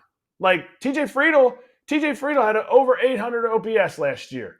He was leading the team in RBIs for a long time. I don't know if he finished leading the team in RBIs. He is now going to be filled in with, they're talking about maybe Jonathan India might move to the outfield, which will push Will Benson to center field, who had a breakout year, who had, all this stuff. Now, if you're the Cardinals and you have those three main guys going down, all right, well, we'll push Steven Matz back to the rotation again. Like, he's played that dance. That doesn't make him the best Steven Matz. Like, it's tough when you have these injuries and you're already kind of a fringe team. And I already have the Reds ahead of them, and they're going through the same thing. So any team that complains about injuries doesn't have good depth. By the way, there's another one too. So Nick Lodolo missed a good chunk of last year, and he's one of the more high upside starters in the Reds rotation. Friday start was rained out, had his scheduled start pushed back a day, and he started spring training late with a tibia injury. And I guess there's a chance that he could maybe start the season a little bit late as well. Maybe not too late, but maybe another week and a half or so with him. So anyway, we'll get back to all of that in a little bit. But yes, I agree. Reds still top dog in the NL Central in my mind. Lodolo's nasty.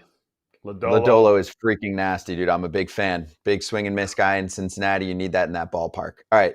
You want some swing and miss? Starters to start the season. I know. You want some swing and miss? AJ's sitting next to him. Oof. Pete Fairbanks of the Rays joining us right now. Pete, how you doing, man? Good. just realized there's a camera on me. I'm trying to adjust this little headphone I got, which is Wait. doing No, something. now you lost I lost it. Did we lose his mic? Yeah, there we Swallow go. the mic? No, it's Sounds like you lost. swallowed the mic. Oh, he did. He Yeah. doesn't see these. You know, these Did he Rays eat are not the used mic? to being interviewed. No, yeah, that's So there we go. We need a vet to come in Not and used to save the being day with the mic. All right, let's do a test. Give me a 1-2. We got you, Pete? all right. You need to hear me. Test. Oh, now you're Is that what I'm supposed to fantastic. say? Yeah, Way better. you sound great. You Good sound job, great. AJ. You're welcome. How you doing, vet? Well, they're he's not talking always to a me. vet. How you I'm doing? retired. You're the vet. I just got off a table with good old Shin. Thought I was going to get in for about 30 minutes of soft tissue work, and the time just kept on going, as it Love is that. prone to do with old Shin. So I'm feeling great at the moment. All Love right. that. All right. But okay, so I two things we got to start with here with old Pete. One, he loves Legos. I love Legos, so we kind of have a little bit of brothership here. And two, when I was in the clubhouse earlier, one of the Rays equipment guys went behind our little banner back here and went in there and grabbed a travel bag. And when I was in there earlier, they were handing out these white, I don't even know what, they were like two Yeah, pieces it's of like, plastic zip tied together, and all the dudes were throwing I their don't know how junk in much there. time you guys have spent on a farm, but it looks like kind of like a feed bag, and that is that's our storage for sending stuff back up to the trop for spring is just to throw it in a glorified feed bag, which as long as it gets the job done and they don't squish my gloves, I'm pretty all right with just about anything. Incredible. Love that. All right, so take me through camp. You show up. Do you do everything the same, or did you have anything different, in the holster this year?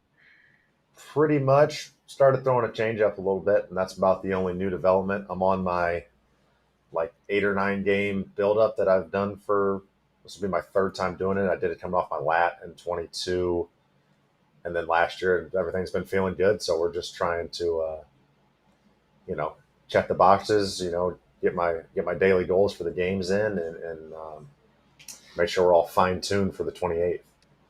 Are you gonna actually use that pitch? Because so many times, and Scotty's asked so many pitchers this same question, like, you got a new pitch and everything.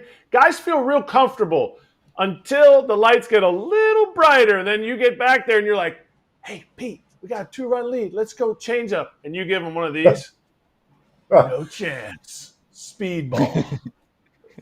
No, I'm going to be throwing it. I mean, I threw it at 0.7% last year. I think I saw that on my Savant page. So, even if I throw it once an inning, that's going to bump that up by at least 10%. So as long as we can put it in the back of somebody's mind that, you got something that's going the other way, I think we'll feel pretty confident. Do you have a using name it. for it? Wasn't it Ross Stripling that had the death ball? Right? That wasn't his. He didn't name it. Oh. Tread named it. So who named it? Tread, the Tread Athletics, the place I think that workout. was Katchler and Zombros. And Zombro, I think Luke Jackson was the big purveyor of what they call the death ball, where it's not a lot of horizontal, just kind of straight down. And that is where my breaking ball falls in as well, into that minimal horizontal straight down type of movement. So you're a death baller too? That's not what I call it. What do you call it? I just call it a banger. A banger. A banger. But it's like a sliders or curveball. That's usually what I refer to it as, mainly in jest. But I'm going to take you back then. I think it was 2013 when this was coined, maybe even earlier than that. Do you guys remember when Alex Cobb was on the Rays? He had his changeup called the Thing. It was a big deal back then. I mean, now I feel like every pitch has some unique name, but that was special. Back in 10 years ago, 2013, that was the name of it. Nothing. I will say, I don't think anything's touching the Ghost Fork. I think that's probably our most unique and apt name for a pitch that I've seen so No far. hitters are touching it either. No, that thing is impressive. By the way, it started back, I don't know, Scott, before Scott was born, there was this movie called Major League, Scott. Major League 2, where Ricky Vaughn came out with the Terminator and Jack Parkman hit it about 900 feet and he called it something else. I've seen it. It's the Oakland A's. I watch it. It's going on right now. It's live. It's live. It's still happening, dude. Trust me, I'm watching it. I don't need no movie. It's real life. I know you're Hey. straight off the massage chair, but what will be the name of your changeup? We need a name for it, like something. I gotta punch somebody out with it before I can name it. I think I gotta, get a real regular season strikeout with it, and then we'll have to come up with a name after that. But what do you think happens first? Somebody hits a dinger off of it, or you strike somebody out off of it? oh, hopefully punchy. I gave up when I was coming back rehabbing in 22. Eloy hit one about 9,000 feet in Charlotte on it. It was also not a very good one. So, given the rate that it's going this spring, it's going to either be bounced or it's going to be a swing and miss. So I'm going to go strikeout hopefully before dinger. Okay. All right. I like that.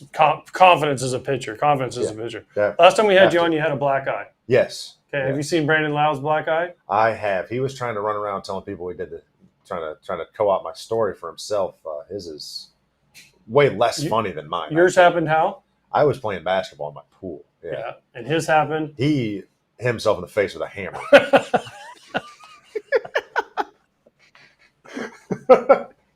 I think mine was at least I was performing an action. I didn't fail at performing the action. That's fair. That's a good evaluation. That's The a good pitchers scatter are report of athletes. black eyes. I wish I could have seen it though. I saw it yesterday. It's gotten worse since it happened. But I don't understand. I don't understand how you hit yourself in the I face. think he was trying to pry it off. Oh, and and it it came slipped off. and just straight back in the face. Yeah. Oh. So, Scott's Also, never had a black eye. He doesn't get it. he hit a homer yesterday though. So Oh, did he with the black eye? Yeah, with the black eye. Oh. So You maybe might start dropping hammers all over his maybe face. he's onto something. Yeah, that's why the importance of finding, a good handyman or whoever you hire for a job, because that was the one part he mentioned. He was like, he basically said, I hired a shitty handyman to go do a job, and we just scrapped it and restarted. I mean, that's a really poor job if Brandon Lau's got to take over, It's also a lot of bad pub for the handyman if Bilal was just going to toss him straight in front of the bus like that. He almost said his name. Just kicked him right in front of it. Mm-hmm. 2 stars, maybe 1 star, right? If there's an app on there, if you use one of those not apps. a very good Yelp review. No, terrible Yelp review. Exactly. Hey, who you got your eye on in the bullpen this year? Give us a name that's going to come out of the blue like we always see with Tampa Bay. Out of the blue. I don't know. I mean, I guess we can go out of the blue since he was hurt last year, but Garrett Clevenger. Please keep an eye on Garrett Clevenger.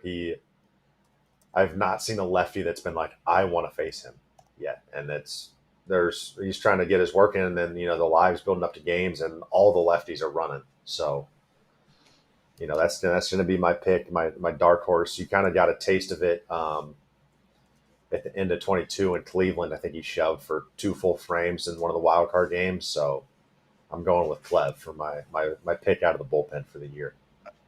That's a great one, and it just sparked my memory about a dude that got paid this offseason. What do you think of the rise of Robert Stevenson? So I followed him for a long time as a pitching prospect with the Reds, loved what you saw early on in the minor league days. Had the control issues. It never totally came together, bounced around a few spots, lands in Tampa Bay, and he's like a top 10 reliever, especially down the stretch last year, and now he's rich too. Yeah, first and foremost, big rich guy after that one. Yeah. I think all they said was, hey, maybe throw your slider a little harder. And then he turned it into just the mystery spinning. I thought you were going to call it, you almost called it the death ball. He almost called it the death ball right now. He doesn't get a cutter enough. He does not get enough drop to be in the death ball category. He's more of a neutral, true gyro splitter, but like seeing it, like the spin on it is just imperceptible. You can't pick it up. And I got to watch him make people not pick it up for quite a few innings on the back half of last year. Well, you guys, your first road trip this year, you know where you go? I know we're in Colorado, Mm-hmm. and I think the Angels as well. Okay, so you get to see Mr. Stevenson, but before that, you have to stop in Colorado. Yes. There's a chance there could be some white precipitation on the ground. Yeah. Have you figured out the finger cold as of weather now, thingy? yes. I'm about to go get some more Botox in my scalenes and pec minor here. Wait, what?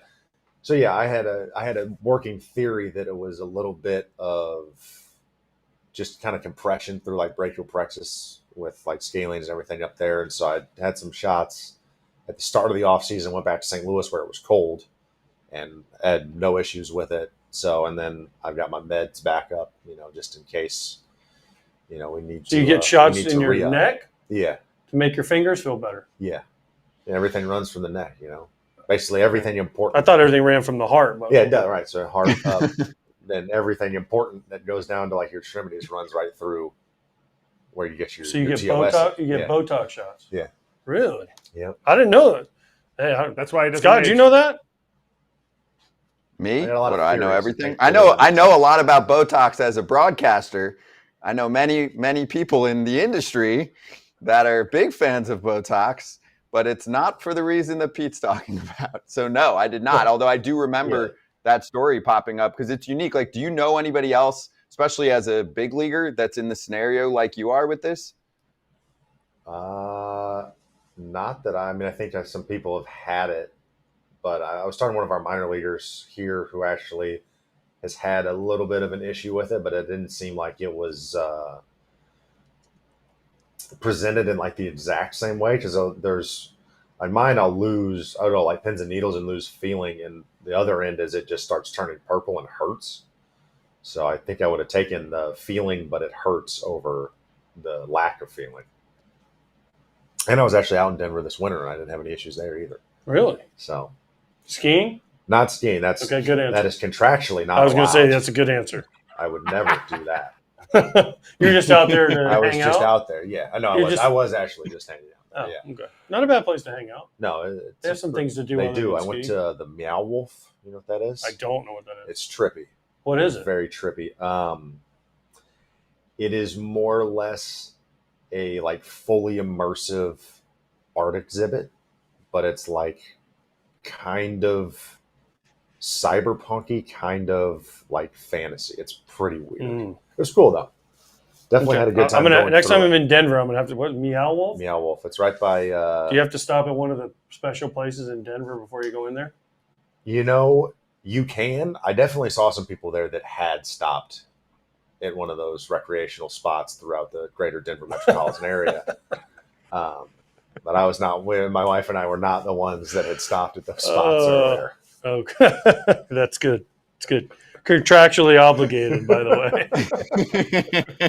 way. Well, yes, you're not the first person that's mentioned it that way. I've got one more for you because I think you were on the show on one of like the 3 days all of last year that I wasn't here. I just wanted to feel like AJ for a few days at one point last year to experience an off day. It was glorious. But I would have asked you about, you like that. I would have asked you about your transformation with your mechanics because I know, in the past you went through some TJs and also just you're a better pitcher stuff-wise now than you've ever been in the past. So I remember reading a story that mentioned you watching Joe Kelly, I want to say, and some of his mechanics. So can you kind of enlighten us on how that all went down? And my follow-up that you can include here is, did nobody tell you, like, do you suddenly hit a point where either you have to figure it out yourself or you finally meet the right person that's like, hey, dude, you can be a stud in the bigs if you do this? So the first time I saw anybody that like really like drastically shortened it was Joe Kelly. And so I did a deep dive just into watching the guy that he works with out in California.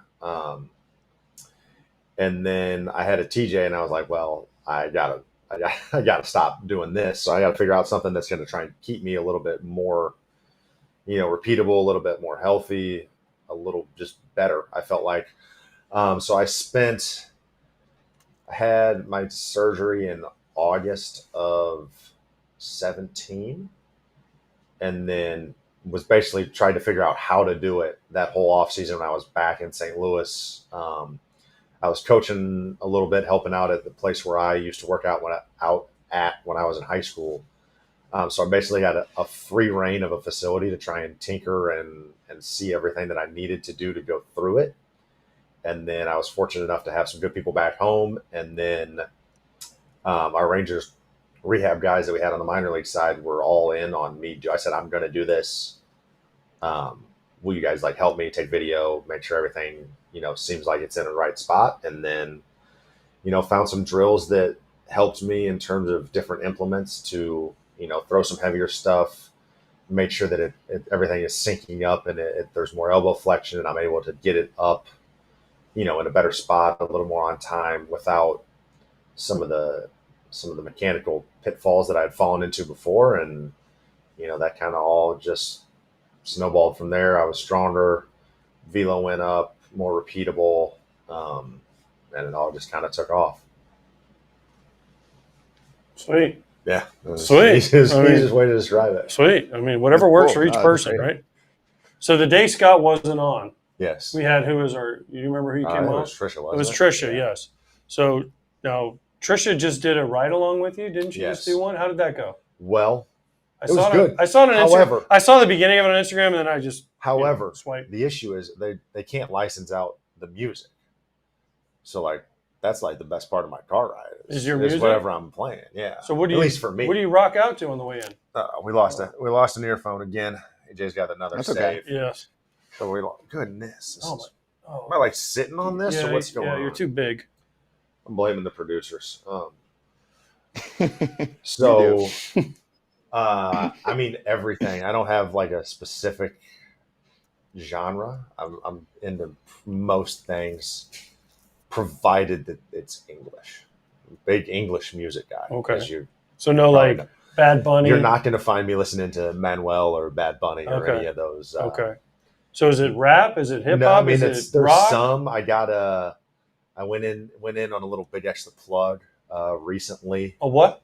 Yeah, Big X the Plug. He's out of Texas. He's Colin Poche. Shout out to him. As all. I got to make sure I mention Poe contractually in every media related thing that I do. But first time I heard him was with Poe. I put him on in the locker room, so I listened to him a little Big bit. X the Plug. Big X the Plug. What is it? What kind of music is that? Rap. Yeah. Oh, okay. So we got some Big X the Plug. I was listening to No Con the other day. Got to mix in some T Swift every now and then. Okay.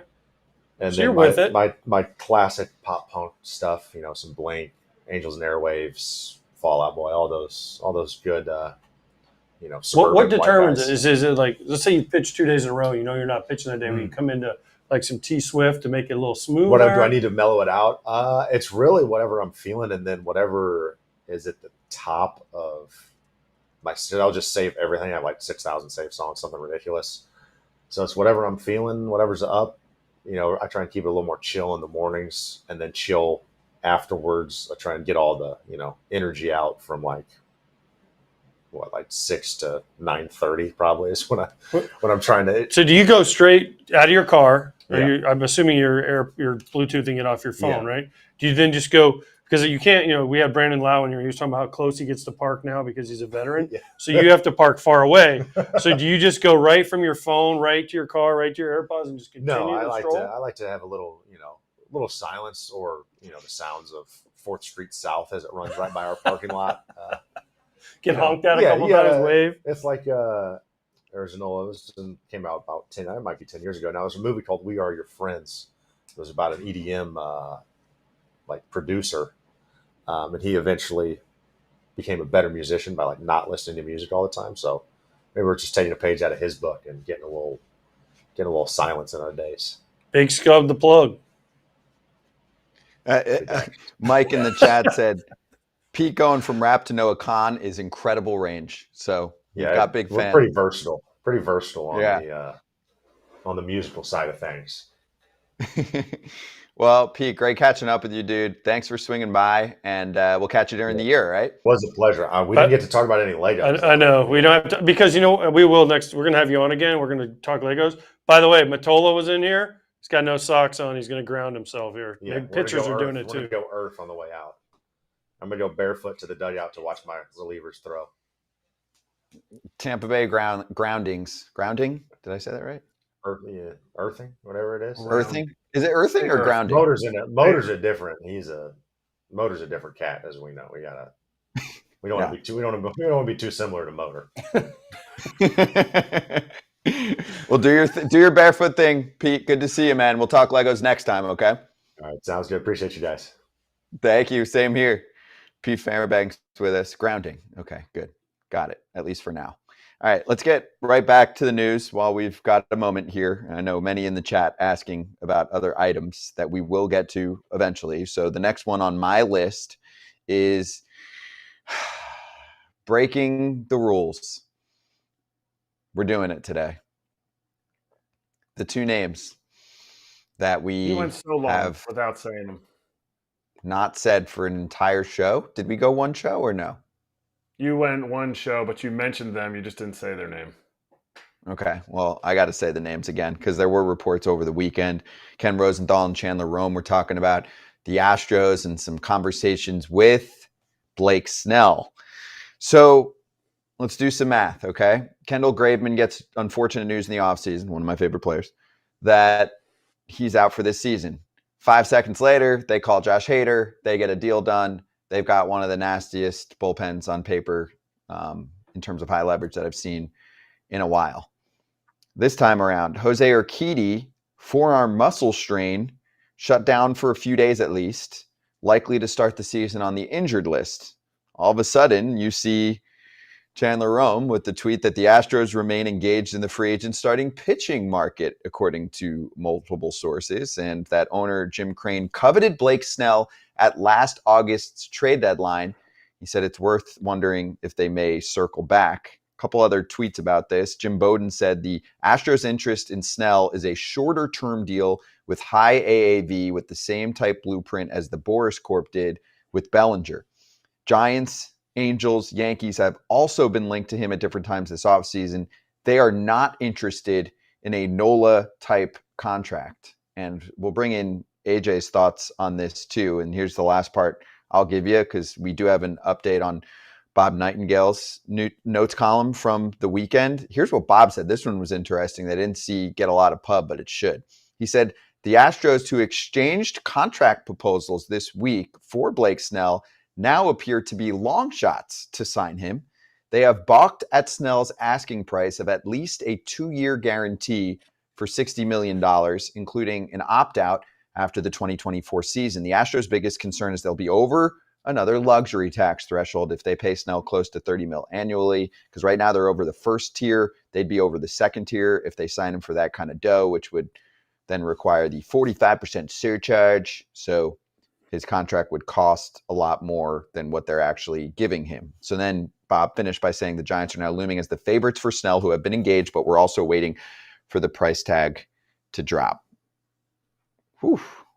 60 mil for 2 years. We're taking the under now, AJ, on Blake Snell, even for a deal like that. I mean, I get that it's late in the offseason, but man, he's really getting punished here in my mind. I can't imagine that was what he had envisioned, and also that we've gotten to this low of a situation for a Cy Young winner. However you think of Blake Snell, I think most people would anticipate that his comps are at a much higher rate, no? You would think. You'd think all 30 teams would be in on for that amount, though. I mean, the Astros want him for 1 year, right? Because they have these guys. They have Bregman for 1 more year. They have Tucker for 2 more years. They have Verlander for 1, maybe 2 years. Fromber's up soon, right? So they want him for this year. They're going to make another run and then reevaluate at the end of the year. So it makes sense for them. The Giants, they're always been on the peripheral. The Angels, nobody knows what the heck they're doing. But, it's like, all right, there's teams out there that are interested. But again, it's March 18th, right? It was St. Patrick's Day yesterday. I mean, we got guys going 5 innings. I watched the Dodger game today.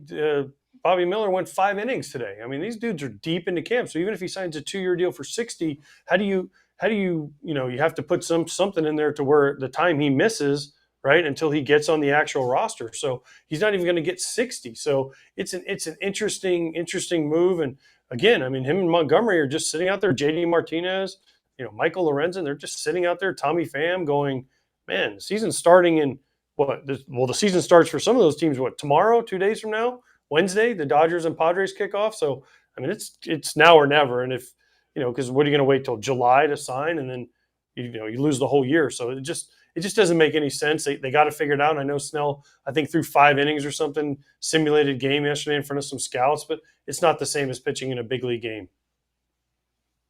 Not the same at all. My thing is, No, and whoever just to signs. clarify, Kratz, he did 4 innings, 60 pitches Friday in Seattle in front of scouts for teams including San Francisco and Houston. I don't know why big leaguers need to throw in front of scouts. Like, it's Just to make sure unless- he's still good. He didn't lose his powers. Stop. You know what you're Just in getting. case You're he not. did You're win the not Cy like Young trying last to year. fill out a roster and giving a guy $1 million out of the blue. Like, this is his Cy Young is still like, it's still warm. Like, it's not even hung up yet.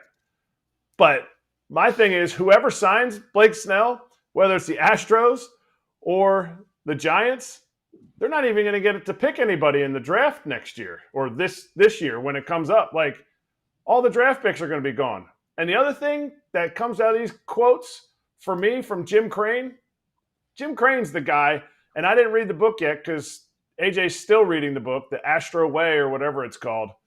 Nah, Crane's bro, the guy I finished that that book a long time ago. I mean, send it with some Sweet and Loud cookies to me one time. But Dude, I can't get through your books, Kratz. yeah, well, that's fair. Mine's a little more boring. Jim Crane gets stuff done. Like, this is an owner that, whether you like him or not, whether you think he was treated fairly in the sign stealing, whether he should have been more responsible for it, I don't really care. This is an owner that other owners need to look at and be like, this guy wants to win. And some guys will be like, well, they have a bunch of good players. He wants to win. He wanted him at the trade deadline. He wants him now. This is who Boris wants to take his guys to. Crazy. So I still think San Francisco now is in play. I mean, their payroll is pretty low. I don't think they're close to a luxury tax number. So I see this getting done this week. I know it's crazy. I think I never said when I actually felt like it was coming. I think it's this week now. Blake Snell to the Giants. Let's say Dude, you've been saying that for 2 months now. I didn't say it was I said it was going to happen eventually. I never said when. Giants. Now I'll say when. Blake Snell to the Giants, 2 years, because now we have a baseline here, $66 million. Opt out after year 1, he'll get, in the 30 to 32 range in year 1. Opt and then out he'll after August. Opt out That's going to be the August. newest.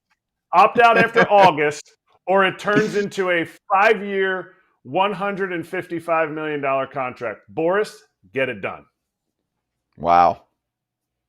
Unfortunately, he does not have a lot of leverage right now, so he cannot get that done. Let's get to money moves. Deals that actually did get done. We'll start with J.D. Davis, who got the cold-blooded cut from the Giants after beating them in arbitration and then not getting most of his money and moving over to a very nearby destination. He selects the Oakland A's because he'll probably be their starting third baseman. It's a 1-year, $2.5 million deal on the guarantee. And apparently the Mets were in play, but they definitely couldn't have offered him a guaranteed full-time job at third base. They're trying to groom Brett Beatty over there as well. So, Kratz, you're wearing green. What do you think of J.D. Davis getting a job now with Oakland? He's still missing out on about half that money, but to take the 2.5 plus the 1 and change, now he's up to like 3 3/4-ish. I know it's not 6 point whatever, but still making millions to try and make a statement in his contract year. There. That's it right there. Upfront money is normally better than future money. In this case, upfront playing time is better than upfront money. JD Davis is banking on himself here. And look, if he wants to play on a good team, he does what he needs to do.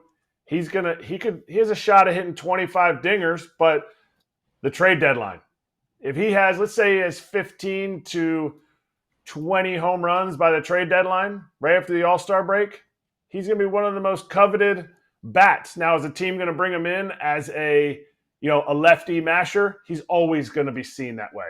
But he has a chance to play every single day. That is a gift that starters don't know that they have, and bench guys wish and covet all the time. They want to play every day. Whether it's right or wrong, people who don't play are like, if I played more, I would be, I could do this. I could hit righties more. We'll see. This is his chance. I love the move for him. AJ, you good? Agreed. I mean, first of all, he was looking for playing time. And I know people are like, why would he sign in Oakland? Playing time. Chance to play every day. That's what he's looking for. He found it. Go earn your money for next year. That's all you can do. Because the Giants screwed him the way they dealt with him, the way they cut him, the way they, DFA'd him, released him, whatever you want to call it. But listen, he's got a chance to go play.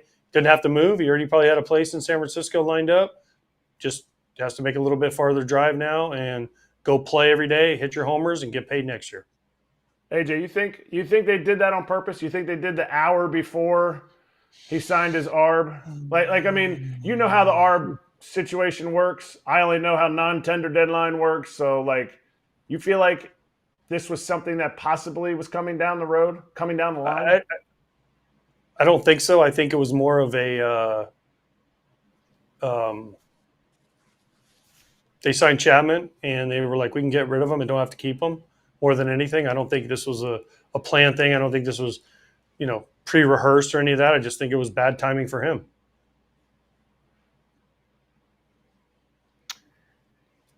Also on the topic of money moves, Rennell Brooks Moon, the longtime Giants PA announcer, will no longer have that role. The two sides could not agree on a contract for what would have been her 25th season at the ballpark as the PA announcer for the San Francisco Giants. It's one thing to cut JD Davis because Matt Chapman's there. Is there a Matt Chapman PA announcer that's taking over, or did they fight over $50 a game or something like that, like with a raise? I mean, I can tell you, unless I'm way off here, I know many PA announcers and what they get. It is much less than what it would cost for one inning of Blake Snell once he signs with the Giants. I don't know what they're getting, but I do know what a PA announcer brings to a park. It's part of the nostalgia of being at a park. It's part of that mystique of being a Giants fan. And I can always quote Carlos Ruiz. We'd go into San Francisco and they would say, now batting Hunter Pence. That was how Carlos would mimic her voice when they would announce Hunter Pence. And those are things it just feels like it goes with the fabric of Oracle Park or whatever the name of the park is nowadays. You go play the Giants, you hear her voice. So whatever that negotiation was, man, I hope the Giants feel okay about who they're going to replace her with.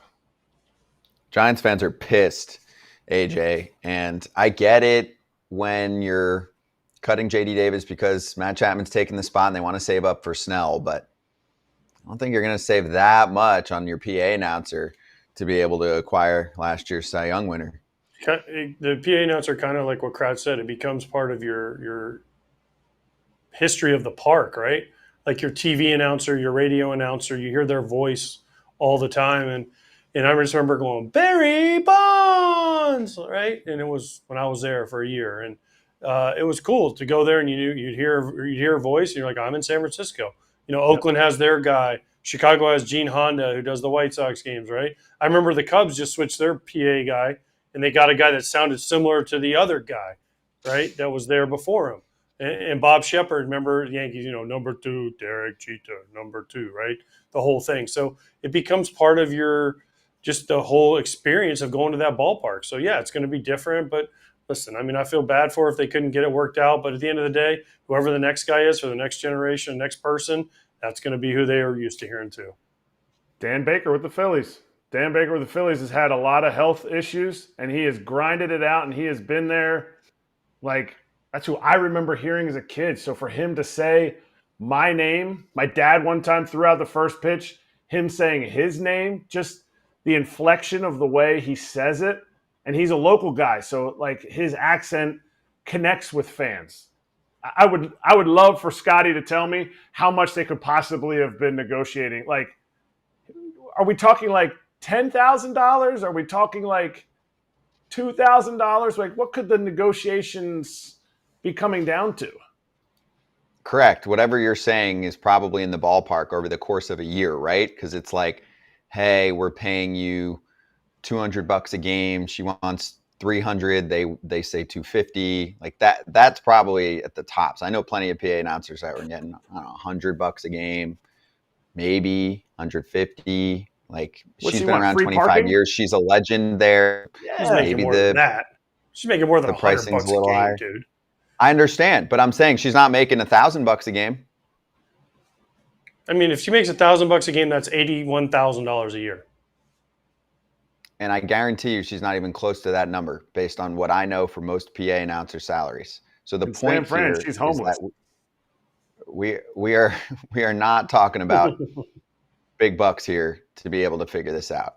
I can make some calls and try and find out what the That's a side situation hustle is, but in San Fran. it is a side hustle, correct. I'm also concerned that most of these jobs get scooped up and replaced by AI in the next few years because you don't have the big battle and the shutdown with the movie industry over rules and regulations like that. As far as I know, there's no union for any of this. So I'm not even kidding. I mean, it sounds funny, but I would not be surprised if they go, it costs us 20 G's a year. Well, we can get AI for, $200 and insert a bunch of voices for the entire season. So we're good. Yeah, it's bad. Ugly. All right, one more signing that actually happened. The Pittsburgh Pirates sign up Michael A. Taylor to a 1-year, $4 million contract. So Taylor coming off a pretty good year with Minnesota, career high, I think it was 21 homers, elite defender. And I thought this tweet from Aaron Gleeman was interesting, friend of the show who covers Minnesota. He said the Twins likely would have re-signed Michael A. Taylor if he were willing to accept the $4 million he just got from the Pirates, but that wasn't the case earlier in the offseason. Taylor held out for more, and the Twins eventually moved on to Manuel Margot. And Manny Margot is a very different player from Michael A. Taylor. More of a contact guy, definitely less pop. I would say Taylor is definitely a better defender to hold things down. So they kind of made the change in terms of pros and cons, but also because of the price tag, at least at the time, if you were a veteran. And this is what Tommy Pham's about to go through, where he's going to come off a much better season and get his salary cut in half. It looks like he'll end up signing probably for the $3 to $5 million range with a team like the Padres. So first up, Michael A. Taylor, and Kratz, you're shaking your head, but this is a dude that's worked hard his whole life to be a good player in the game and get to a spot like this. And I mean, obviously money's money, but he's probably pretty pissed that he did what he did, and now he's getting $4 million from the Pirates.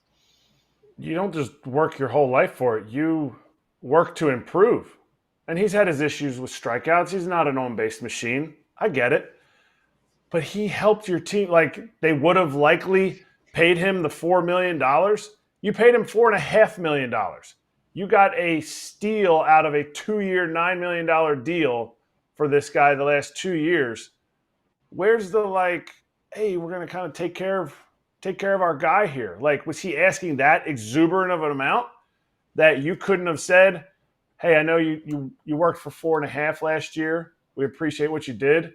We're going to bump you up. And it's not like he's plays Gold Glove caliber defense. He is a Gold Glove winner. He has been one of the most productive outs above average in the outfield in the last, I think, since 2018. This is a guy, I don't understand why the Twins didn't bring him back before this. They're not bumping up against the salary cap. I mean, CBT. But, why could they? I don't know. I love Manuel Margot, but I really feel like he should have gotten this deal before. And you get a pay cut after you have a better year than you were having before, and you lowered your strikeout rate, which was the biggest thing that everybody says you stink at. Still have Gold Glove defense. I don't know. Confusing. Oh, it's just another It's way a to hold market salaries where, down. yeah, They're holding it is. And salaries it's a down. market where I mean, a third of the let's just teams say it. are sitting out. Let's just say it. They're holding salaries down, and this is another example. I mean, and you're talking about why do teams not say, hey, we'll take care of you? Because teams don't look at it like that anymore. Teams don't. The new wave of GMs and front office people, they don't look at it like, hey, this guy did a lot of really cool things for us. Let's bring him back and give him a little bump. They don't do that. They just look at straight numbers and say, all right, we can hold salaries down instead of signing for 1 year 6. We can sign it. Another team will sign him for 1 year 4, and then next year the same guy is going to be like, well, he only got 4, so we got to give it same number guy 4. It's just another way to hold salaries down. Let's be honest with what it is. That's what it is.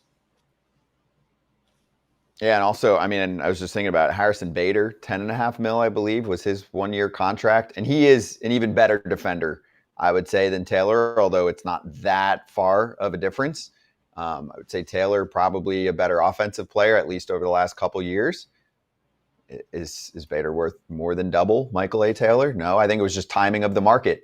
You got that deal early. Signed early. When the guys who signed prices were early different. have gotten all the money This year. Just look at Yep. this year. This time around in free agency, the guys who signed Yeah. early were the guys that got it. Mm-hmm. Kiermaier got Right. 10.5 also. That's right. Mm-hmm. And he was coming off a really good year, but yes, he got 10.5 as well. All right, Not that much better. Not that much better of a No. year. Same amount of ABs, defense, all those metrics. Anyway, I'm with you, dude. Good for the Pirates, by the way. That helps them. Pirates are kind of coming in late. So are the A's, where they're like, "Give me all the candy. Give me all the $2-3 million contracts for guys that should be making about 10 to 12."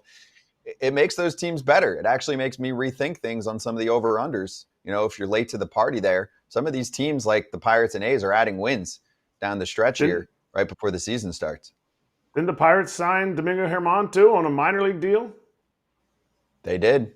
They signed him on a minor league contract. Some people were not the guy, the pleased with no-hitter that last based year. on the history.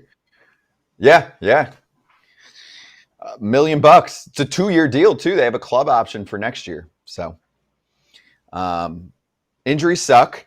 I want to just hit 2 of them. There were a ton over the weekend, but here's the 2 that stood out to me. Number 1, Yuri Perez, elbow soreness Thursday after leaving a Wednesday outing with issues from a broken nail in his right middle finger. He's visiting Dr. Meester in Texas this week, which is never a good sign. It's borderline Grim Reaper when you're going to Dr. Meester. And the opening day roster for the Marlins will not include Sandy Alcantara, likely Yuri Perez, Edward Cabrera, or Braxton Garrett. And the Marlins didn't do much to their offense. So here's Craig Mish, who covers the team really well, telling us about what the rotation options look like past Jesus Luzardo and how many starts they had. Is that starts from last year? Yeah. Ryan Weathers, 12, Trevor Rogers, 4, Devin Smeltzer, 1, and then a bunch of dudes with 0. But guys with high upside. A.J. Puck, I think, is going to have a pretty good year, and Max Meyer has all the potential, just hasn't been able to stay on the field. But, whew, Marlins ain't making the playoffs this year. Sorry, guys. Man, and they're doing it to themselves. They didn't bring anything in. Like, to me, you make the playoffs, you have a new manager, all that stuff. I know, Tim Anderson. But you got to try to make some improvements, like something, some trades, something. They did nothing.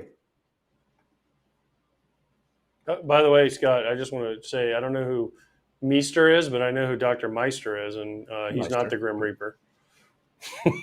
He's actually a pretty nice guy. Yeah, but he does like 250 elbow surgeries a year. I know. It's just funny that he called him Meester, and then he called him the Grim Reapers. Meester Grim Reaper. Yes. Meester the Reaper. I'm going to be the Reaper. All right, so one more. Kodai Senga shut down another 7 to 10 days. So I'm doing math, and it's looking more and more like a June return at this point. Here's Anthony DeComo's tweet. Won't throw for another 7 to 10. Beyond the initial 3-week shutdown, he's going to be out until at least May. Realistically, though the Mets aren't saying this part out loud, it could be for most or all of that month as well. Whew. It's not quite Garrett Cole status, AJ, but the Mets rotation did look like Kodai Senga, and then, I don't know, just like the Yankees are, Garrett Cole and a lot of question marks. Yeah, this sucks. Injuries suck. I mean, Garrett Cole, he already said he's out till at least June, right? So This looks like if this backs up anymore, we're looking at June, because you think about a spring training for pitchers, it's 6 to 7 weeks to get them ramped up, ready to go. Well, if he's out for another 7 to 10, then he's got to basically do a new spring training. So that's another 6 weeks. So you're at the end of May, if not June. They're going to play this probably pretty safe for the long term too. So yeah, it's looking like June-ish for Kodai Senga and Pete Fairbanks' favorite pitch, the Ghost Fork. Brutal. No. And hey, that That just makes the NL East look more and more like the Braves, the Phillies, and then a massive drop-off. You might even have the Washington Nationals in a similar range as the Mets and the Marlins. Seriously, I mean, the Nats are going to get better as the year goes on. No, Kratz, you don't even think they're in the same Mets lineup breath? is nice. Yeah. The Mets lineup is nice. I don't think you can do that to – like, I don't think the Nats rotation is going to, Mackenzie Gore and, Josiah. Josiah Gray. Corbin, Josiah Gray, those are pretty good. They're pretty Those good. three are not bad. Those two are But bad. I'm saying, like, Corbin, their rotation sits with maybe the Mets rotation now. Their lineup is way outclassed by the Mets lineup. It's going to be interesting to see Even where with those two teams even end with up. Tommy, not Tommy Edman, freaking, he was just on our show. I forgot his name. You're talking about which team? Lane Thomas. Lane Thomas. Yeah, and then he's going to have friends named James Wood and Dylan Cruz at some point. Both could be studs. Brady House, bunch of good prospects coming soon for the Nats. Actually, I did a deep dive on the Mets prospect system because we got some prospect news that we're going to make on FT soon. But Mets actually have a good-looking farm system suddenly, quickly. Drew Gilbert, Clifford, both from the Astros, Jet Williams. There's a number of guys on their way up. Acuna's brother. I'm a fan of what they're building. Acuna's brother, Luis Angel. Yep, I agree. All right, on a more positive note, our Bet MGM futures look for the day is strikeout leaders. Yeah. Who will lead the league in strikeouts when we get to the end of the season? Spencer Strider at plus 150 is a massive favorite, and he has had a dumb spring. He looks like he should be promoted to another league. And then there's Corbin Burns, Kevin Gossman, Pablo Lopez, and Tyler Glasnow. For me, it's very simple, AJ. Spencer Strider runs away with this award, with the K-wins, if he's healthy. That's why it looks just the fact that he's a pitcher means that you could go through an injury, and even if you miss a month, then everybody else comes up from the pack. So it's just a matter of kind of betting on dudes staying healthy. If you see the numbers, you don't even have to argue this. If he's healthy, he wins this easy going away. I mean, listen, he's the strikeout king right now. Glasnow's not going to get enough innings. They'll watch him. Pablo Lopez doesn't strike enough guys out. Gosman has already got a barking shoulder, I believe. Corbin Burns, new team. So to me, this is easy. If Strider's healthy, I mean, that's why it's plus 150 to plus 1,500. This is the guy that should win this going away. He can miss a few starts. And still be over 281 strikeouts. I don't ever like plus 150 unless we're talking about K-props. And if I were to choose one of those four guys there, before AJ said about the barking shoulder, John, for Gosman, that's who I would have said. He was starting to rack up some double-digit strikeouts there, like on the reg. So I love Burns, but I would say Gosman at plus 1,600. But, man, Spencer Strider it was easy picking for him. Yeah, and otherwise, if you're going to do something, you can look off the board too, and that just means you're figuring maybe there's an injury and I can jump in with someone else. Like Angelo said, Hunter Green, if healthy. I think that's a good call, right? Like if it doesn't happen for he doesn't strike out as many guys as you think, though. He doesn't strike out as many guys as you think he should. A Dylan Cease, if he's right, would be one. I don't know what his number is, but a Dylan Cease, if he's healthy, could be a guy that could rack. He used to rack them up too. Let's not forget. Yeah, that's a good one. And Dylan Cease has been one of the more durable pitchers in the game for the last several years as well. I mean, he's 33 starts last year, 32 the year before, 32 the year before. And that's a good call, AJ. I mean, he's been over 200 strikeouts the last 3 seasons, right? 214, 227, 226. That's a good one. I'm going to somebody with a lot of innings. If I'm going off this board, I'm going Zach Wheeler. I know it's down, but I mean, he's coming off 2 years now where he's 247. He was 163, but that year he got shut down for a little bit. He had a little bit of discomfort that he missed like 4 or 5 starts. And then you're back up to 212. So Wheeler's just going to get him based on the fact that he's going to throw 200 plus innings, and you can count. I'll take your Zach. Hey, I'll take your Zach Wheeler and raise him with Joey Votto going deep off him. We're getting to that in just a sec. Actually, that's coming up in slap. So real quick here first, the first bet offer of $1,500 in bonus bets is on. Oh, I like how we're getting new faces every day. Jalen Rose, welcome to the party.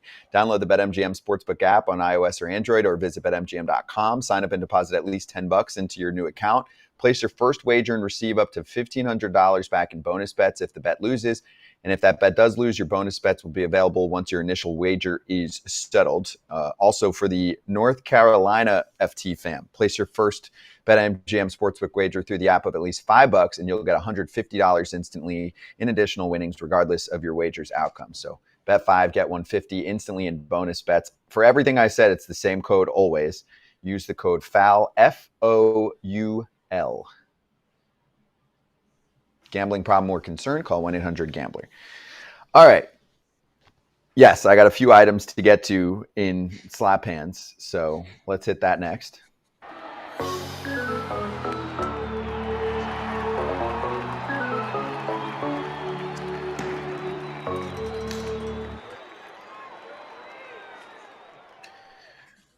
We actually had a super chat from Adam earlier. I told him I'd bring it up here. He said, does Votto return to Major League Baseball? Well, Adam, he's off to a good start. First pitch home run off Zac Wheeler, the wall scraper in spring training. And then he left the game actually sooner than he anticipated. You guys see, I think he tripped on something and rolled his ankle, but he said he's okay. He'll be back in a day or two. But do you think that Joey Votto makes it back to the big league club? I think he's a lock just based on injuries that happen, and as long as he's okay in the minor leagues, he's going to get called up, even if it's for a short stint, At some point he will. Yeah. He's willing So to go to thumbs up? AAA. Yeah. He is going to AAA. He's going to go to Buffalo. Yeah. So he'll make it back. He's willing to go to AAA. He'll get called up at some point. 45 days, 45 day, they'll make him sign the 45-day non-guaranteed contract thing and see how it goes for him. First pitch homers are the best. First pitch of spring training when you're already a month into spring training and you were waiting all offseason to sign are really the best. Congratulations to super prospect turned major leaguer Jackson Merrill. He won the center fielder job for the Padres. Everybody in the Padres org played shortstop at one point in their life. I know most major leaguers probably played shortstop in Little League, but most Padres players played shortstop in the major leagues. And here's another one who's playing a different position. So that's cool. That's neat, as you'd say, Kratz. I mean, obviously, I'm a big fan, and it's cool that he's out there in Korea, and he's going to be starting on opening day in a couple days in Seoul. They have 4 starting shortstops, big league starting shortstops playing their infield, and now they have a minor league starting shortstop playing center field. Crazy. Super athleticism. Yep. That's what A.J. Preller looks for, and it worked. And then one more before we show you a little video. So, A.J., apparently Shohei Ohtani slept 11 out of the 12 and a half hours on their flight. That's what at least some rumors were saying. I don't know who the heck's tracking that. I didn't know that. But Stephanie Apstein put an article out this weekend, friend of the show, and it was great. She said Ohtani sleeps on average 10 hours a night, and then he also takes 2-hour naps during the day. So he's getting a good 12 every day. Remember, that was a big topic last year at one point. So jelly. Especially those 2-hour naps. Oh, man, nothing's better than a good afternoon nap. I used to sneak one in the clubhouse. I'd go, find a quiet place. The Mets had the best. They had, a storage room in Citi Field. I'd take, one of the stretching mats and lay it in there, grab a couple towels, pitch black, set my alarm, put my AirPods in, get a good 30 in. It was great. Ohtani knows what's up. Also, the story was about how he brings a mattress pad with him everywhere. He has this super fancy custom mattress. He's a big sleep enthusiast. And they bring the pad on the road and he puts it down so it feels like home. I think that's pretty cool. I think everybody should do that if you're able to. Yes. Just bring your bed on the road. We need to have more ownership in sleep. People take sleep for granted. Even you, sleepless elite. like me when I have to be up at 4:30 in the morning to get to places. You I could have think gone that's to what bed time I early. went to bed last night. I But, did yeah. go to bed early.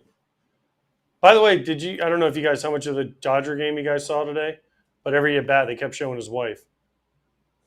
In the Oh, really? stands. They know She's it the sells. new Taylor Swift. So we have our version of Taylor Swift now. We do. Yeah. That's baseball. Tawny's wife. I can't tell you her name though, and she doesn't sing. But I did hear she was a basketball player. Yeah, she's a baller. That's cool. All right, Kratz hats, what do you got? I mean, obviously one day late, but Cleveland Nice. Indians hat. At the time, it was the Indians. It's the Guardians now. It's the St. Patty's Day hat. I mean, when I saw them all rocking them yesterday, I love all my St. Patty's Day hats. I have a Yankees one that I think the material is so much nicer, but my son stole it and wore it. So I was like, that stinks. It was one of my favorite. But I have some Bobo ones from when they first started doing it, when I was first up in big league camp, and then they started doing like actual new era fitted hats. They were doing like the Velcro hats. Those are brutal, but anything to save a buck back in the day too. That's an A for me. Other than the team, I like it. Yeah, Yeah, but I was- nice, yeah, nice, yeah. crisp classic C. Yeah, but I was the AL Central guy. I played against Cleveland 19 times a year for a long time. So Who did you like the least? During your time there, what team would you say? Because when I was with the Royals, it was like they talked about the Tigers way more than anybody. And it was like the Tigers, because they were having that run, and the Royals, we kind of stopped that run. well, when I was with the Twins, it was the White Sox because they were talking trash. They talked shit, and we whooped their ass every year. And then when I went to the White Sox, it was kind of the Twins, and the Tigers got in there too. But it was a lot of Twins, White Sox back and forth. They were good, and then the Tigers became good, so that got thrown in there. The Royals were never any good when I was there, so it was kind of like, the Royals, and then the Indians / Guardians. It was pretty much everybody but the Royals. You're like, oh, we're playing the Royals. All right, let's get some wins and try to get some hits. But the other three, it went back and forth, but mainly it was Twins, White Sox a lot. All right, we're going to finish strong here with a song from an FT fan who watched our Pete Alonso interview and turned it into a mashup. I love this city. I love being a Met. It's a blessing to be here, and and for me, this is family and this is home. I love this city. I love being a Met. It's a blessing to be here. I love this city. I love being a Met. For me, this is family and this is home. I love this city. I love being a Met. It's a blessing to be here. I love this city. I love being a Met. For me, this is family and this is home.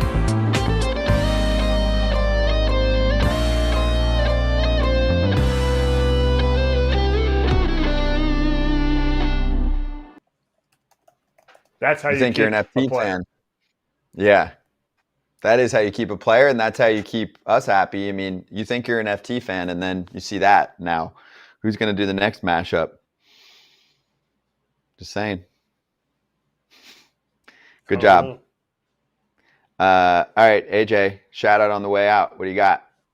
You see my hat? I don't know how well you can see it. It's Yep. a little blurry but the USS Montgomery, where I was this past week when you guys were working, I was working on helping support our troops out in the Navy, Folds of Honor. Thank you for the opportunity. Leaders at Sea, it's called. We went out to the USS Montgomery. The captain gave me this hat. You can see the insignia on the bill. Went out there, flew out there by helicopter, did some stuff with the SEALs out of the team bases out in Coronado. But, took the Sierras, HSC 21 Blackjacks, flew us out, landed us on a moving ship on USS Montgomery, got to hang out with the crew. They fired the guns. Flew back in the helicopters, landed back in Coronado. Truly one of the coolest things. Got to see some whales out there.